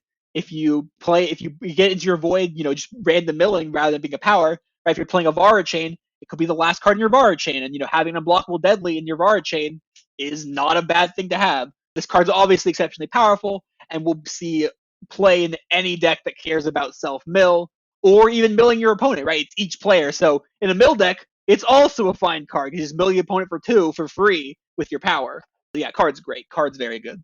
Yeah, I was also going to mention the fact that Shadow likes to count its Void for units often. Yeah. So Mindbreaker for Staff is a cursed relic that is double Shadow. It says, at the end of the cursed player's turn, deal 1 damage to them and then gain 1 health. After the 3rd time, sacrifice Mindbreaker's Staff to play the card of your choice from their deck. Now, what I am most interested about this is whether the last mode goes through Face Aegis or not. Because to me, it seems like it should, but I'm not 100% sure. Well, actually, the last mode goes through Face Aegis because if it doesn't, then the Face Aegis would get popped by the first ability, right? Yeah, I would think that, on the 3rd turn, you would pop Face Aegis and then have that ability go through. That's what I thought. I can't imagine this card doesn't get through Face Aegis for its final ability because it's relatively expensive, not like 10 costs, but it is 4 costs for a quote-unquote do-nothing relic, and you have to wait 3 turns. So if it didn't go through Face Aegis, I think that would be a problem for how the card plays out. Let's assume that it goes through Face Aegis. So this goes through Face Aegis, how do you feel about Mindbreak Staff? I mean, it's bad against aggro, but probably very good elsewhere. So a market card then. Yeah, maybe. Of course, the good thing is you pull out whatever card is best from their deck, right? It seems like a fun version of this sort of effect because it is this delayed option. It's not immediately, which gives it a lot more opportunities to be balanced, right? Because the opponent can remove it with any sort of attachment hate. As we've seen in the set, there's a good number of attachment hates in the set. So I think card's fun and will probably be fun to play with. Will not be overbearing or too powerful, and so will be a good time. Yeah, it's probably not going to be very relevant in games that I play because it's neither good with or against aggro. No, so Sunny won't ever see it, but it'll be fun. Yeah. All right. You have more direct access to the Rat King himself, so why don't you tell us about the Rat King? So Direwolf printed Batteries in the set. So Batteries is a 4 Shadow for a 3/2 Druid, and Batteries has once per turn, you may pay 1 and sacrifice another unit to give an enemy unit -1/-1. Summon, play 2 1/1s rats that can't block. So this is the Rat King himself, and I like the card a lot.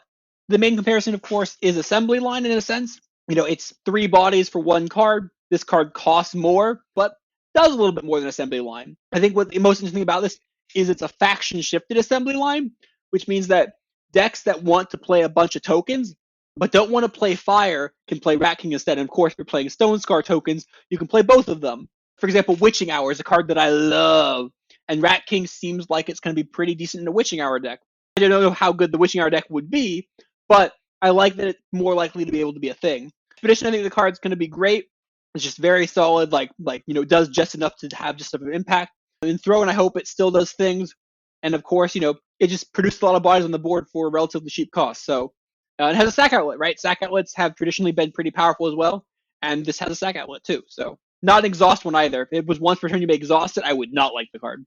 Yeah. Oh, I didn't realize you can only do it once per turn. That's kind of a bummer. But the fact that it creates 3 bodies for, even for 4, people are playing Scrap Tank just basically because it creates 3 bodies. So I think that's going to make this a pretty useful one. Yeah. And it's funny thing about for even decks is that even decks often have 1 power left over because they're even cost, right? Yeah. This thing has 1 power you can use to sack something. I don't know. I think this is kind of funny. So the next card I want to discuss is They All Fall, which has some pretty bad art, I must say. Some of the art in the set's pretty good. They All Fall does not have what I think of as the best art in Eternal. They All Fall is 4 Shadow for a slow spell. Kill an enemy unit. If it has 1 attack or less, steal it instead. So it's a slow speed death strike with the upside of stealing good small things. And there are a number of those, right? You can steal Auto Tread before it goes up to 2 cost. You can steal Kindling Carver. The worst case scenario is it's a slow speed Death Strike, which, I've played that before. I've played in Cold Blood, which is, a similar card, right? Killing a unit with some sort of upside attached to it. This card has fun synergy potential with, say, Detain. I'm not saying this is good, because it's probably not, but you detain something that costs 7, they all fall, or attack 7, they all fall it, and you steal it forever for 5 costs, and that's kind of fun. That seems ridiculous to me. But you gotta admit, it sounds fun, though. But overall, for the most part, I think it's just a market option. Yeah, I think 4 cost is too much for slow Death Strike. I think it's just too much, and you're not going to get a lot of the cards that you want from it. Like Auto Tread is almost always going to activate the turn that comes down, so I don't think you're actually getting an Auto Tread. Yeah. I think people are going to try it and then discover that just doesn't quite hold up to snuff unless the other options for Death Strike aren't there, which, given the next card, I don't think is the case. Before we get to what Sunny wants to talk about, Sunny, you skipped over my card, Vermin's Feast. Oh, God. So Vermin's Feast is a fast spell with Inscribe, which means the Shadow Sigil of Volatility. Vermin's Feast says swap the attack and health of one unit with the attack and health of another unit. There is one fun deck that I have brewed in the past that this card absolutely slots right into, and that is Witching Hour Volatility. Because Witching Hour Volatility actually plays units out, and Vermin's Feast cares about units, and it's a spell, and it's a sigil, so Witching Hour Volatility, that's where Vermin Feast finds a home. Dear Lord. So let's move on to Victimless Crime now, which, by the way, was me describing the last card. That was the Victimless Crime. Oh, God. So Victimless Crime is 2 and a shadow for a fast spell. Kill a non-hero unit. So it's kind of like Annihilate, but instead of not killing multi-faction units, it doesn't kill heroes. So it's an interesting tech card. I think overall it's not going to be as good as Annihilate is, but this card definitely is more of a card like, how good is it? Depends on what the metagame looks like, and that's something we don't really know about right now. Yeah, not killing Kira is a huge deal. I think it kills pretty much against everything against aggro, right? Like Champion of Fury is not a hero, and being able to kill that or League Explorer when they play it on turn 2, I think is a big deal. But I mean, also there's Defile. I don't know. I think that this card is going to have its role, but I think that a lot of the powerful cards in Eternal, enough of them are heroes that you can't just be like slotting 4 of this into a deck the same way you would do that with Annihilate. Yeah, it's tough. I think this card really depends on the metagame. If there's a metagame for it, it'll be very good. And if there's a metagame that's not for it, it probably will not be quite as good. I don't have my hopes up for this card, but I think it's a cool design. I always like having interesting situational cheap removal because it allows for interesting deck building to happen, right? Do you play Smite? Do you play Just Desserts? What's your removal going to be? Okay, so let's move on to one of the best cats of Eternal. Zito, Cabal House Cat, is Dizo's cat. Dizo anagrammed is Zito. Ha ha ha, I see that now. Or maybe Dizo was turned into a cat. That would be awesome. Syl did take over the Cabal, so maybe that's how she took over the Cabal, is by turning Dizo into a cat. I don't know. Anyways, so Zito is 1 in a shadow for a 1/1 hero cat with revenge, so it's basically TikTok with upside. Zito has Contract 2. The enemy player discards a card of their choice from their hand. It's basically 1+2 for what there's a 1/2 for 3. Prickly Grenadin? Prickly Grenadin, yeah. So this is Prickly Grenadin, but instead of costing 3, it's 1+2. Plus it has Revenge, which is actually a pretty big deal as far as making this card playable. I think this card's actually pretty good. Yeah, so in Magic the Gathering, there's like a Rats deck where you combine a lot of these effects, and these effects get better the more that you have them, because the first time you make an opponent discard a card of their choice, they're going to discard their worst card. Well, when they're down to 2 cards or 1 card, then they don't have as much of a choice anymore. So that's when this effect becomes very powerful. So like, if there are enough of these effects, I think it could be good. That being said, do we have that many of effects like this? Not really. Like, it's hard to make your opponent discard meaningful cards in this way. So I think we're a ways from it, but I think this could be a card worth talking about down the line. So Zito fuels itself in a sense where, the revenge means that your opponent will have less cards in hand at that point because it discards 2 cards in a sense for 5 cost, mind you. But at the same time, though, we had Belrock, obviously, and that was busted. But we still have Rindra, and we have the Fel in the Sight, which we'll talk about eventually, that also discards cards. It works pretty reasonably well with Exploit, just having mass quantities of discard. And as well as, it's still just talk tick, right? Like, worst case scenario, you're playing some sort of sacrifice synergy deck, right? And it just, gets a little bit of value, like in a Vox deck, right? It gets a little bit of value on its summon, and then you sacrifice it later, and then it gets a little bit of value when you summon it again. So I think this card's probably playable in specific decks. It's not just like an every card kind of deck, which is most of these actually. I guess so, but I don't think Toctic was ever good. I think it was always pretty bad. No, Toctic's not good, but I'm saying this is better than Toctic, right? This is significantly better than Toctic. Yes. Strictly better, one might even say. Except for, but yeah, I'm not even going to argue that. It's the better. Yeah. So let's move on to Solux. Blinding Radiance. Solux is another 5-cost flying charging unit, because apparently that's a stat line the developers wanted us to have this today in Legend. So it's 5 fire, time for a 4/4 flying charge endurance dragon. And when Solux hits the enemy player, silence their void and give her killer. And then it also has ultimate where you can pay it to give her +4/+4, which is kind of a nonsense ultimate, to be honest. Yeah, so I think that it's weird that this can get killer, because I think most of the time you're just going to want to keep on attacking. Like, if you can attack with a flyer, you usually want to attack with it instead of trying to kill other things. Plus, if it's a 5-cost 4/4, that's not very big and not very good at killering. So, like, just that line of text, I think, is kind of weird that gets killer. This spawned a huge argument in the Discord about whether killer is better than charge. And, I mean, this has charge anyway. I think that this is a good flying attacker. I don't think you're going to be killering with it very often. I think that's a weird line of text, but I do think it's a good card. I don't want to get into the argument of killer versus charge, although I'm on the side of killer over charge. But I'm not going to get into it here because I think it's not a worthwhile argument to have this time. We have a lot of set to go through still. I think the card is weird to have when we have Inferno Phoenix, because Inferno Phoenix probably does what you want to do with this card, but better. I mean, maybe you want to play both, but it's just kind of weird to have. I'm not saying they're a terrible card, right? Because I think this card's killer is probably pretty good. I think having endurance is actually a really powerful ability because it allows you to attack and block. But it's just kind of odd that we got the two of them in the same set when they're very similar cards. I agree, and I would say it's because it doesn't futz around with spending ability text on things like killer. Yeah, it is weird that we get these at the same time, because I think the Phoenix is just better in almost every situation, except for destroying void decks, like decks that care about the void. Yeah.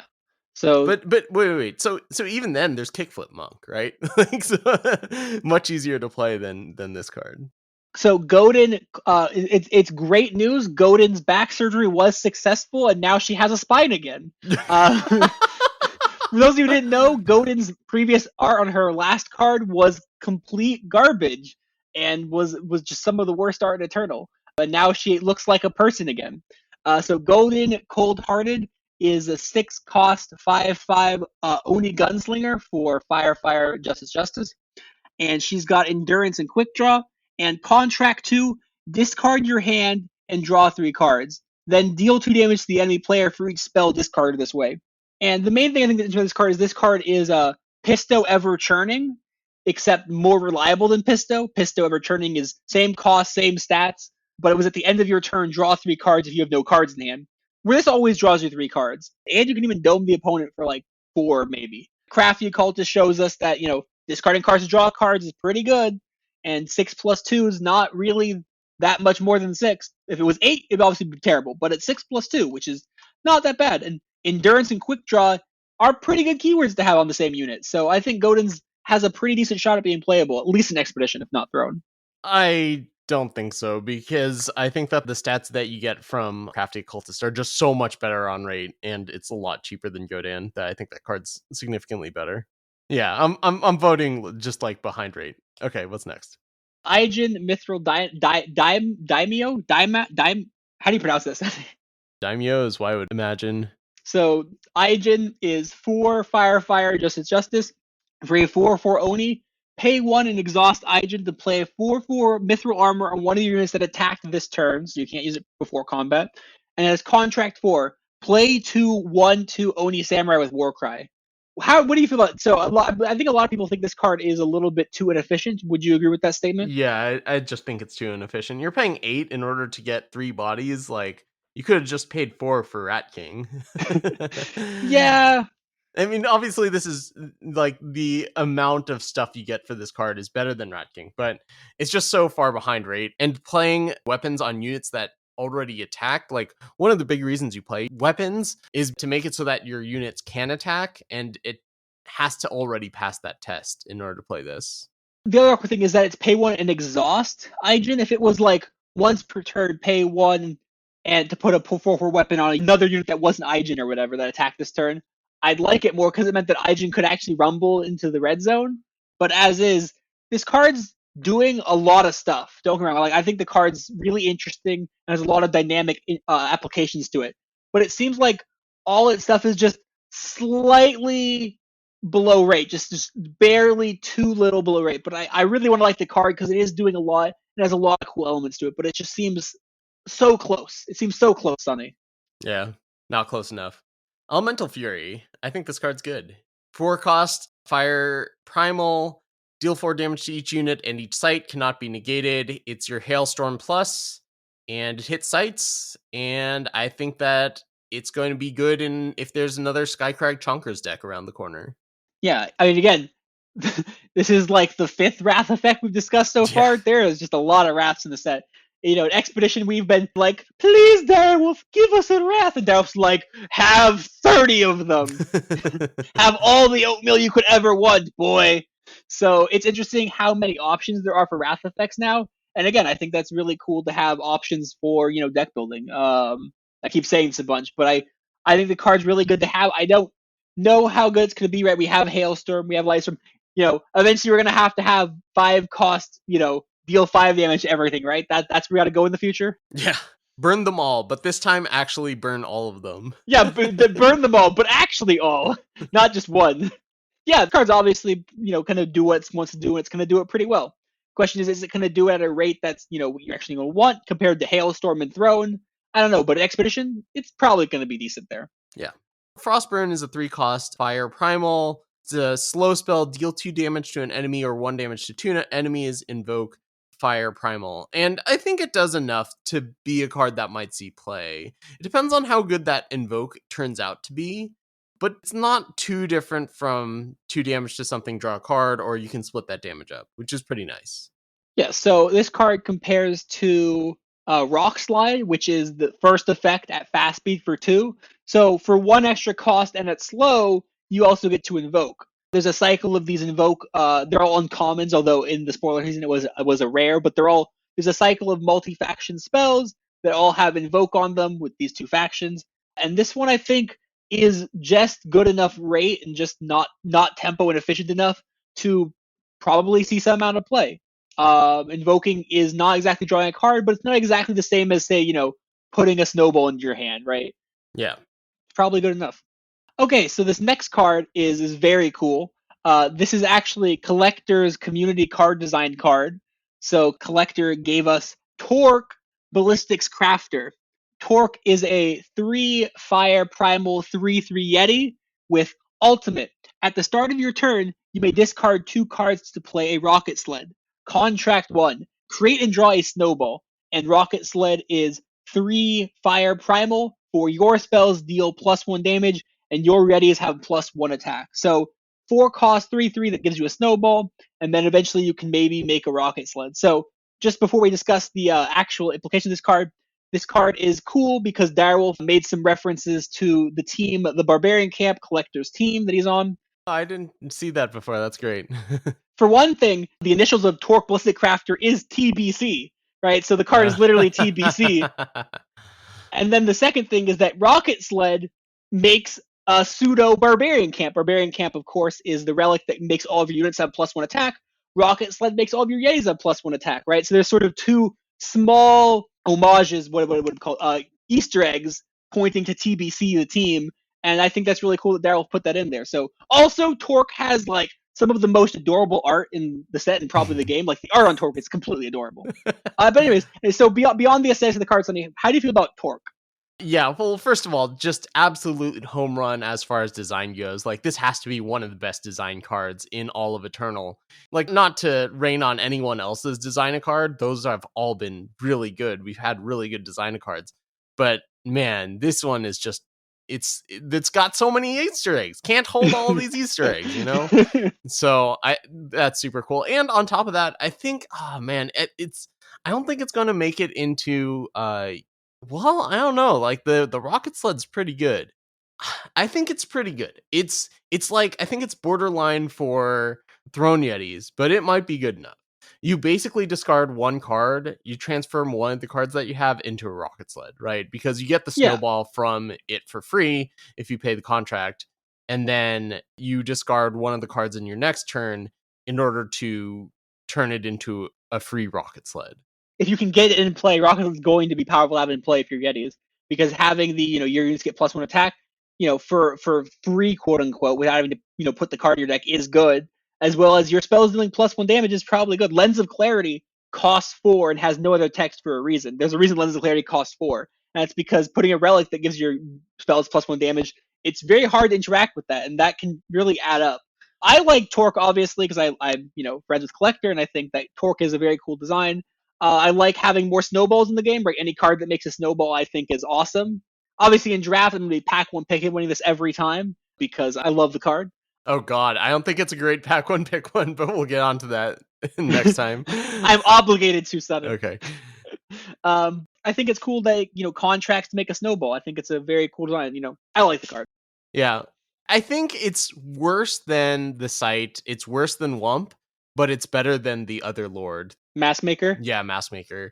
And I think it's better than, like, what's the 3/3 that gets Berserk and draw 2? The issue compared to Massmaker is that Massmaker has an immediate effect because it, pumps all the Yetis immediately, where Torque does not, right? That's the issue. It has an immediate effect. You get a snowball. Sure. Yeah. Cool card. A+ design. S+ design. Let's move on. Face of Betrayal, I think, is a pretty interesting one, although obviously it's going to depend on what your opponent's doing. So this is Madness, except so it's 4 cost, double shadow, single fire spell. Madness, so you steal an enemy unit and ready it, and then when the stolen unit hits the enemy player this turn, play the top card of their deck. So, like, first of all, there aren't that many Madness effects in Eternal, and they're pretty powerful because of the ways you can sacrifice a unit without having to pay things, like Carver, or I'm sure there are other ones. Combust is another good example of this being powerful. And plus, you get the top card of their deck for free. That can be just a power, but it could also be, a reasonable 3-cost unit or something. And I think that's a pretty big deal. So I think that this is a unique effect, and I think it's pretty good. It's an effect that, like, decks want more of, have a hard time getting of, and can be synergized with pretty easily, and it does enough other stuff to warrant the higher cost. Yeah, so one of the sort of concerns with Madness style effects is that if you don't have a sacrifice outlet, it does effectively nothing, right? You steal a 3/3, you hit them for 3, and then it's like, woo, I did it. But Face of Betrayal has, no matter what, you're getting something out of it, right? If the opponent blocks or trades, or they chump your guy that you've stolen, you get whatever combat benefit you got. If they have 2 1/5s, then obviously Face of Betrayal does nothing. But in most situations, it's going to do something. It might not do exactly what you want, but it's going to do something. And obviously, if you steal, you hit them with, say, Open Way Supplier, and then you steal, their Bhodi and Rhox, and you have an unkillable 6/6. Obviously, that's insane. Right. So there are other opportunities that can make it, very good. There are obviously, higher rolls like it had, but it minimizes the low rolls, and the opportunity cost me to Madness is it costs 1 more and costs more influence. And I think that trade-off is probably going to be good enough for what it does. Yeah, it's probably not going to be a 4 of, but additional copies of Madness in a deck that wants Madness, I think, is going to be good. So let's move on to the card that is probably everyone's first pick to a card that's going to get nerfed from the set. We have Syl, No Regrets. Syl is a 3-cost rogue for Fire, Shadow. She is a 1/3 with double damage and quick draw. And when the enemy player plays a spell, Syl deals its cost and damage to them. And mind you, because Syl is double damage, it means they take double the amount. So if they kill it with Defile, they take 4. If they kill it with Torch, they're still taking 2. If that wasn't bad enough, Syl also has Contract 2. Give a unit double damage and quick draw this turn. So if you play it and you give Champion of Chaos double damage and quick draw, they're attacking for, what is this? 5 double damage, deadly overwhelm quick draw. And if Champion's removed, they'll take damage. If they play Hailstorm, they take 6. If they play Harsh Rule, they take 10. Syl is very, very insane. Yeah, I think Syl is insane, but I don't actually think it's necessarily going to be nerfed. Like, the decks that I tend to like to play are very good against Syl. They're also very good with Syl. But, like, if you have to take 2 damage to torch this, that's not the end of the world. I just think that, like, you know, if you Valkyrie Enforcer this, then, you know, it's just a 1/3. It's pretty small and easy to deal with after the initial effect. Because, like, it's not a good defensive card, and it is really bad when it's silenced. I think there are enough ways to counteract this card that it's going to not be too much of a problem. So I think it's a very good card. Yes, absolutely. Stone Scar will love this, but I don't think it's like this needs to be nerfed. I don't know, Sunny. So this card is in some sense a 3-cost 2/3. Obviously, it plays better with combat tricks than a regular 2/3. But let's call it a 3-cost 2/3 for the purpose of what I'm about to say next. I don't know, Sunny. A 3-cost 2/3 was recently just nerfed to a 3-cost 1/3. So, you know, we know that stat line's already very good at being defensive. That card drew a card. Also, I'd like to point out that the Hidden Crusader is a card that I was like, I think this card could be playable. And you're like, this card's unplayable. So did I say that? Well, I quickly ate my words. My tune. I thought it was one of the best cards at the end. You were very, very skeptical at you know, best case snenario. You were highly exceptionally skeptical. I'll believe it, but like I came around on the card. I was like, I think this is one of the better cards in the format toward the end there. So, you know. The funny thing about Hidden Crusader is I believe Hidden Crusader was almost a card that we didn't even put into the spoiler review because it's like, should we talk about Hidden Crusader? You're like, it's not worth talking about. I'm like, I think we should talk about it. And then I left it in the document last time. Yeah, I'll believe it. Okay. Alessi's choice is 2 Time Justice for a spell, kill an enemy with power 4 or greater, or kill an enemy relic with cost 4 or more. So it is just Vanquish.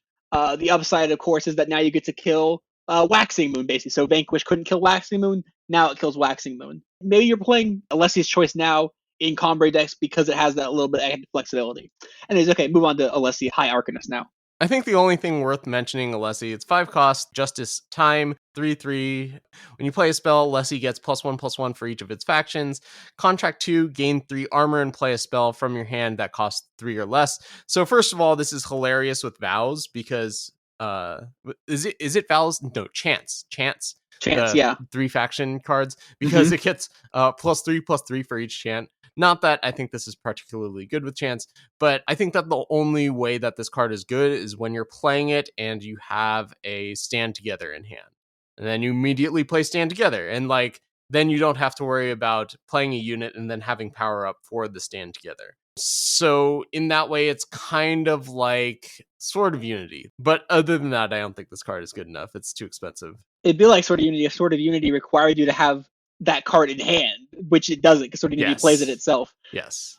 A lot of people are high on this card. I'm far more skeptical of it, because Contract 2 is actually significant. If this card was just summoned, you know, that would be something. Also, I do think it's funny that this card can play off-faction stuff, so you can play Display of Menace off of it. I can play Alessi, and then I'll play Display of Menace. Got him! You didn't see that one coming, opponent. That is really funny. But as far as playing this, like, even like pseudo-fairly, where if you're playing some sort of like interaction spell, some sort of removal spell, right? If you're playing, I don't know, Alessi's choice off of Alessi, right? You're making it a 5/5, then killing something or whatever. The other thing that makes this close to being playable is the armor gain. If this card didn't have armor gain, I think this card would be wildly unplayable. But having the armor gain, I think, gives it potential. But overall, it's a little bit too not there. But if it is there, it's because of the armor. You know what I just realized? This is really interesting with Know Thy Enemy, right? Yes. You can play a big Know Thy Enemy, get Alessi, and then contract into a spell after the Know Thy Enemy. But yeah, you contract into Send an Agent. Yeah, I generally think that this card is not very good. No. A card that I think feels very like a Ghodan because it's also a 6-cost 5/5 with Endurance that draws you 3 cards. Curiox All-Seeing. That should have been a cycle. All these 6-cost 5/5s that draw 3 cards. But Curiox All-Seeing is 6 time primal for a 5/5 flying endurance dragon, and it has summon. You may take debt equal to the number of cards in your hand to put a dragons on top of your deck. So if your hand is empty, you just put dragons on top of your deck. If your hand has 2 cards, you'll take 2 debt, and it's effectively kind of like a Ghodan. What do you think about Kuriox, Sunny? Yeah, I think Kuriox is really good. If you're ramping into it with time, I think that's a really good use for it, because then when you're ramping, you don't end up with that many cards in hand. Plus, you get to play it ahead of schedule, and then you have a lot of power available, so you like drawing cards. So I think this card is going to be pretty good one way or another. I'm not sure exactly if it's going to be a ramp card or a control card, but I could see it being pretty good in either one of those. Plus, 5/5 flying endurance, like that's a really good stat line. I could see it seeing play in, say, Elysian markets. I think they play Helio main deck, but like they were playing Helio in the market. I could see this taking the place of Helio in some sense, right? Yes, it's not going to draw you as many cards as Helio, but unlike Helio, it's going to impact the board really dramatically. Being a 5/5 flying endurance, multi-faction no less, is nigh unkillable in some sense, and can really contest the board in ways that Helio obviously could not ever think of contesting the board. Yeah. It also makes any sort of rereads you have absolutely insane. So that's Yes. also a cool angle for it.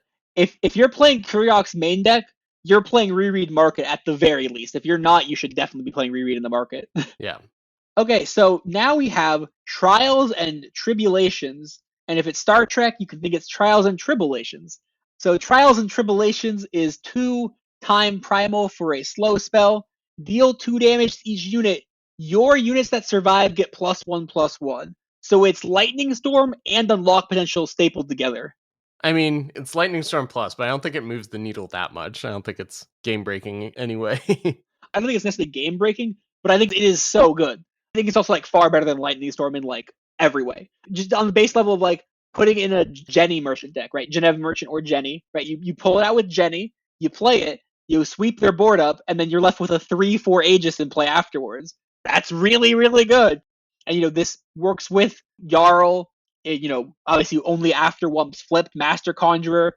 If you play it as your second spell with Master Conjurer, you'll get a 5/5 Dragon Elemental, whatever it's called. It's definitely more flexible Lightning Storm because you can just play it as Unlock Potential main deck if you really wanted to. If all of your units have 3 health or more, you could just play it main deck in ways that you couldn't play Lightning Storm main deck.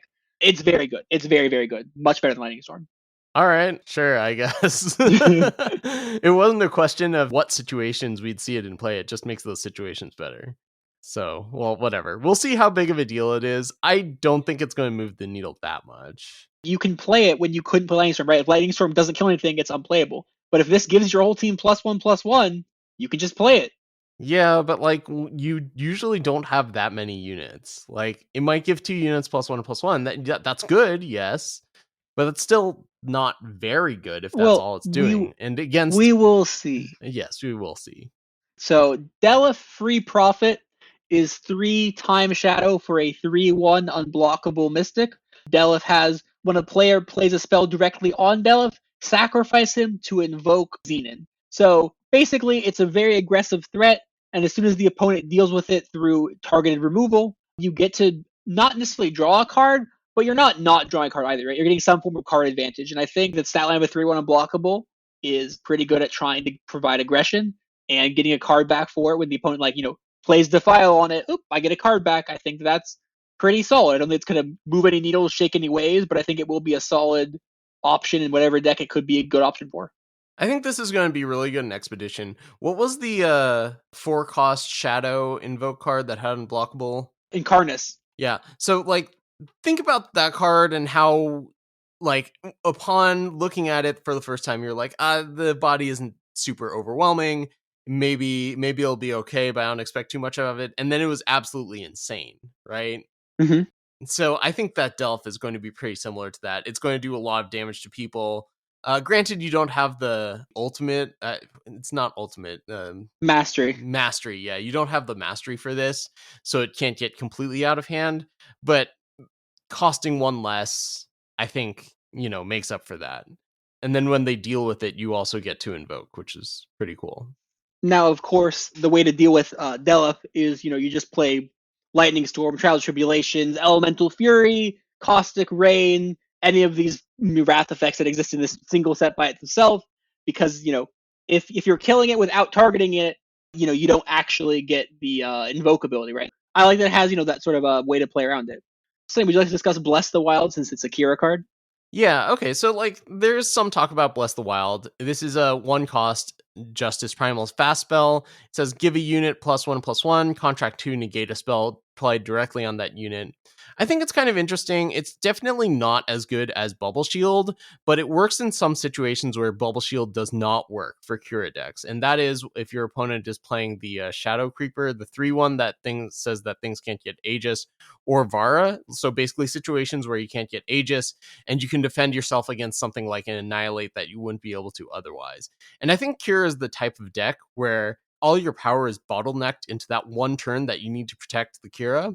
So having the contract that is played on the following turn, I think is, a good situation to have to pay off the contract. And that on top of the fact that I guess it's a little better in multiples than Bubble Shields are.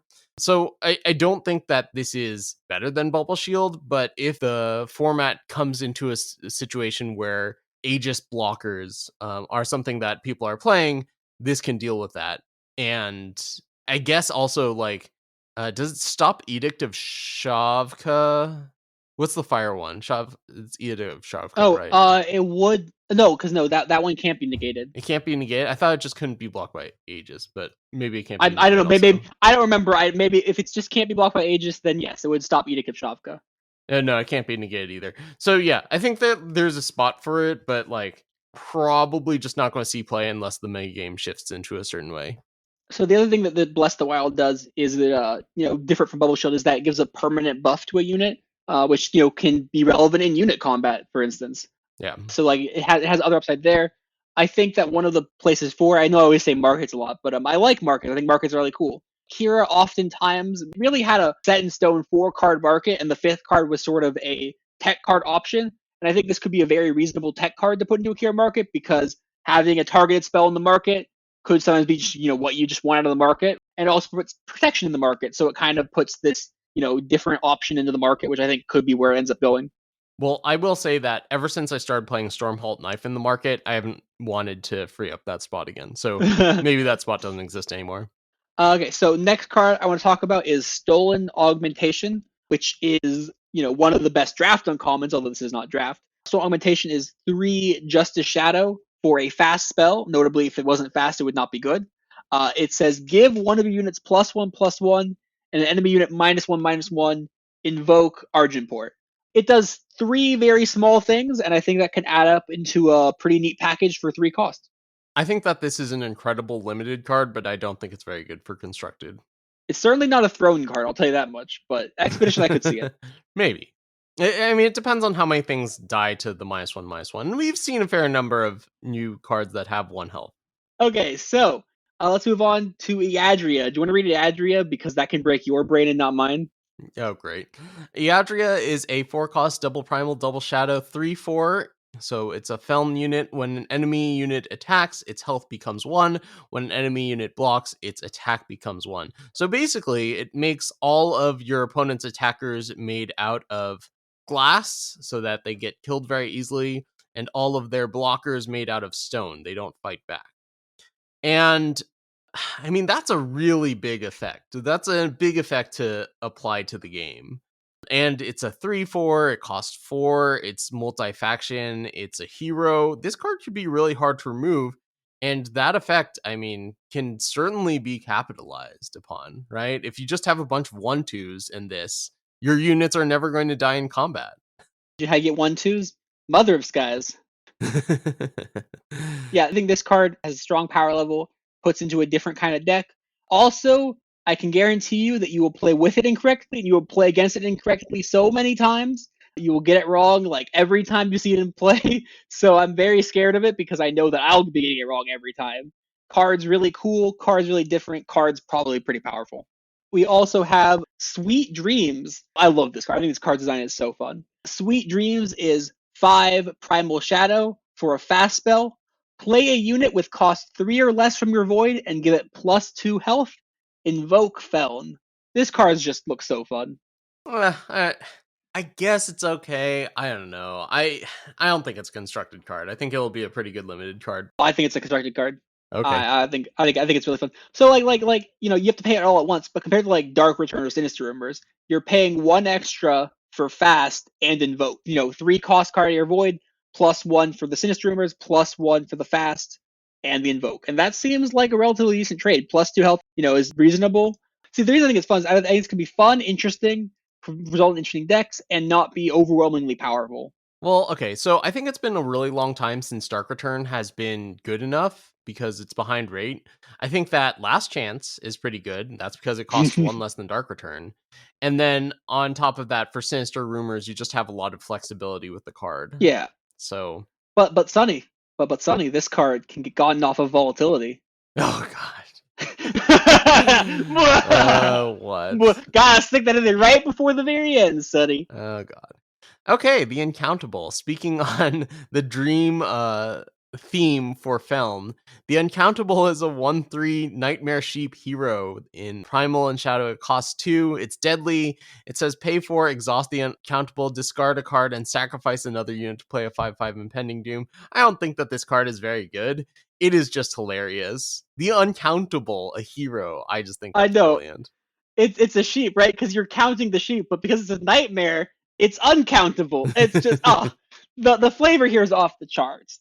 I think in Expedition, I think this card probably can be good enough in Expedition because it's just a reasonable blocker. Probably will do things and has a like, oh look, it can be an engine later in the game potentially.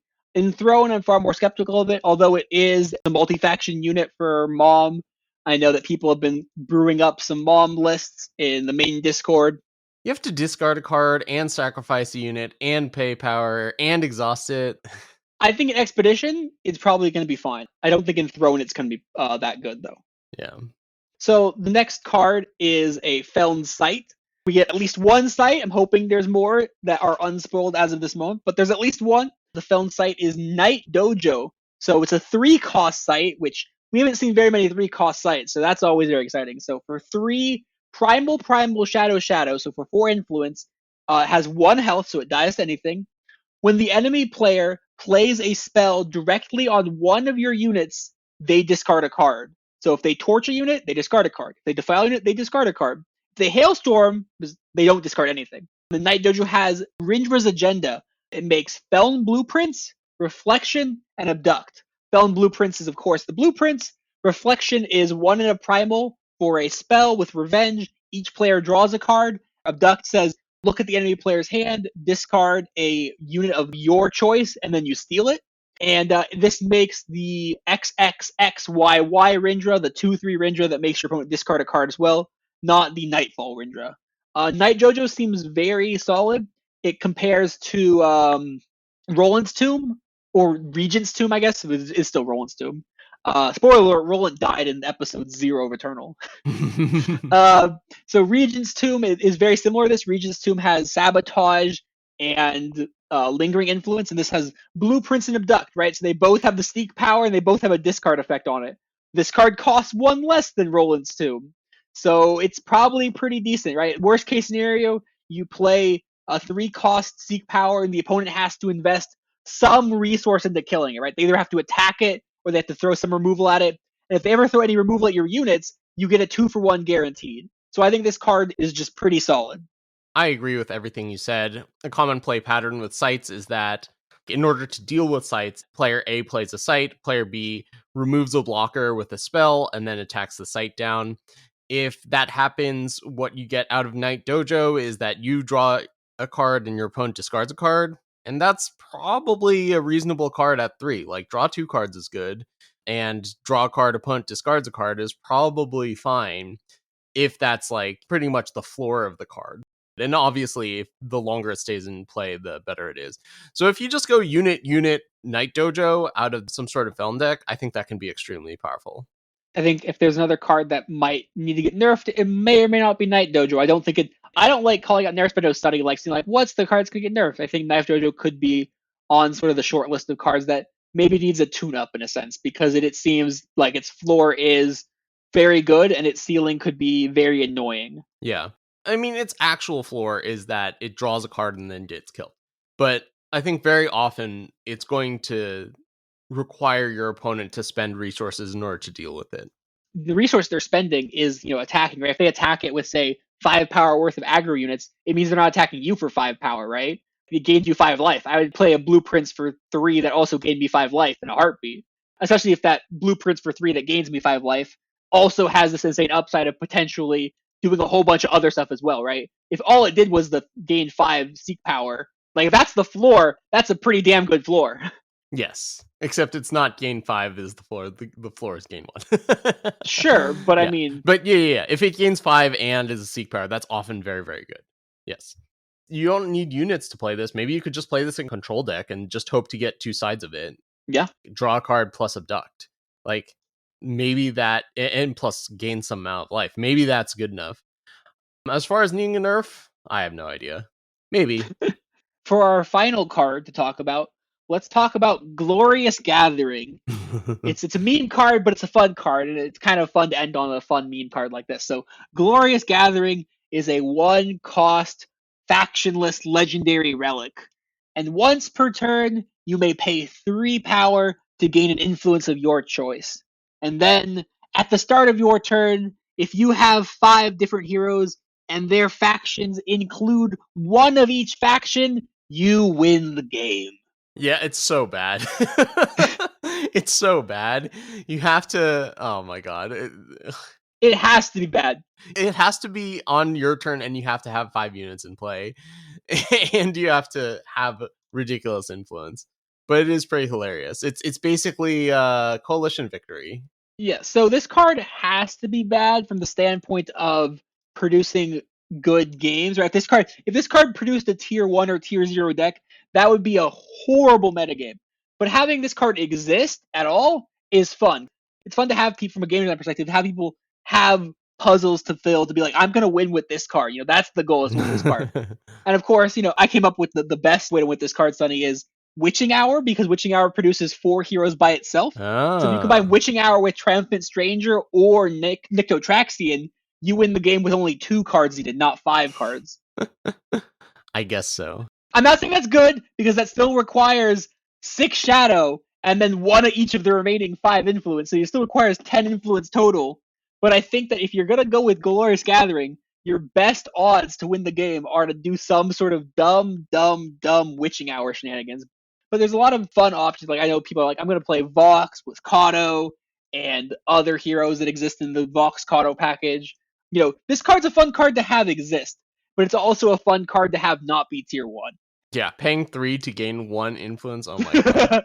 I do think that they did a good job of pushing this to be not competitive, because right now in Legends of Runeterra there's a card called Bandletree, which I think is pretty bad. Like, it's actually pretty easy to activate to get the coalition victory, because it keeps on feeding you units that you can play without having to meet influence requirements. Hey, that's another story. But like, I'm glad this is this and not Bandletree. That's all I'm saying. Let's wrap things up. This cast has been the monster that we expected it to be. Do you have any last words before we go ahead and share the important dates? Yeah, the set is very cool. Set 11 had a little bit of rumble in the community as being a relatively lackluster set. I don't want to belabor the point too much, but I more or less agree with that sentiment. But I think set 12 is shaping up to be a very, very awesome set with great designs and reasonable power levels all around. It seems like very few cards are Krulls and Jeks and Eldings, cards that are like, super obviously busted, with, a couple exceptions for things community might think, although, obviously there's different opinions. People think Sill's busted, some people think Sill's not busted. But it seems like the cards are all pretty dynamic and interesting, and I'm just very excited to play with the set in both draft and constructed. Yeah, definitely happy to be out of the stealth plus valor format, because like, just blocking is a terrible idea every single time. God. And Inscribe looks like it will be great, and Contract look like they'll be great mechanics for a draft. So I'm definitely looking forward to it. And hey, again, as bad as stealth was, I think having cards that are difficult to evaluate is always interesting. I like that. And I like that aspect of the last set, even if, it had its own problems in other ways. So yeah, that's what I think of the set. Excited for the limited, and it was difficult to evaluate, and that's exactly what I want. All right, dates everyone should know about. On November 19th through 21st is the final draft open and the final open in the Eternal competitive season for 2021. So be sure to get your drafts in and be ready for that date. Also, Friends of Eternal Team League playoffs are going to be December 5th, 12th, and 19th, unless we have any huge announcements in there. That will be streamed on my Twitch channel, twitch.tv/Sunyveil.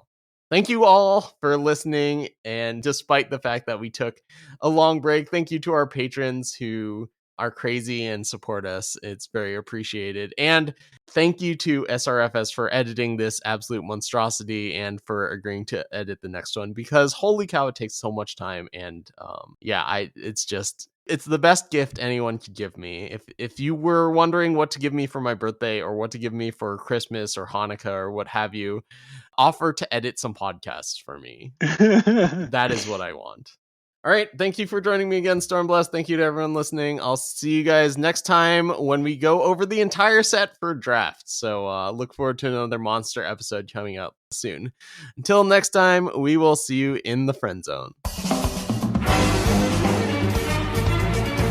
The Friends of Eternal Discord is the best place on the internet to get better at Eternal.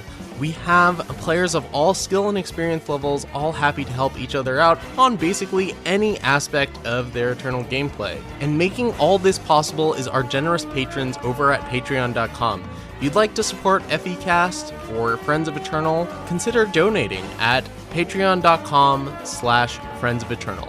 Thanks again for listening, and until next time, we'll see you in the friend zone.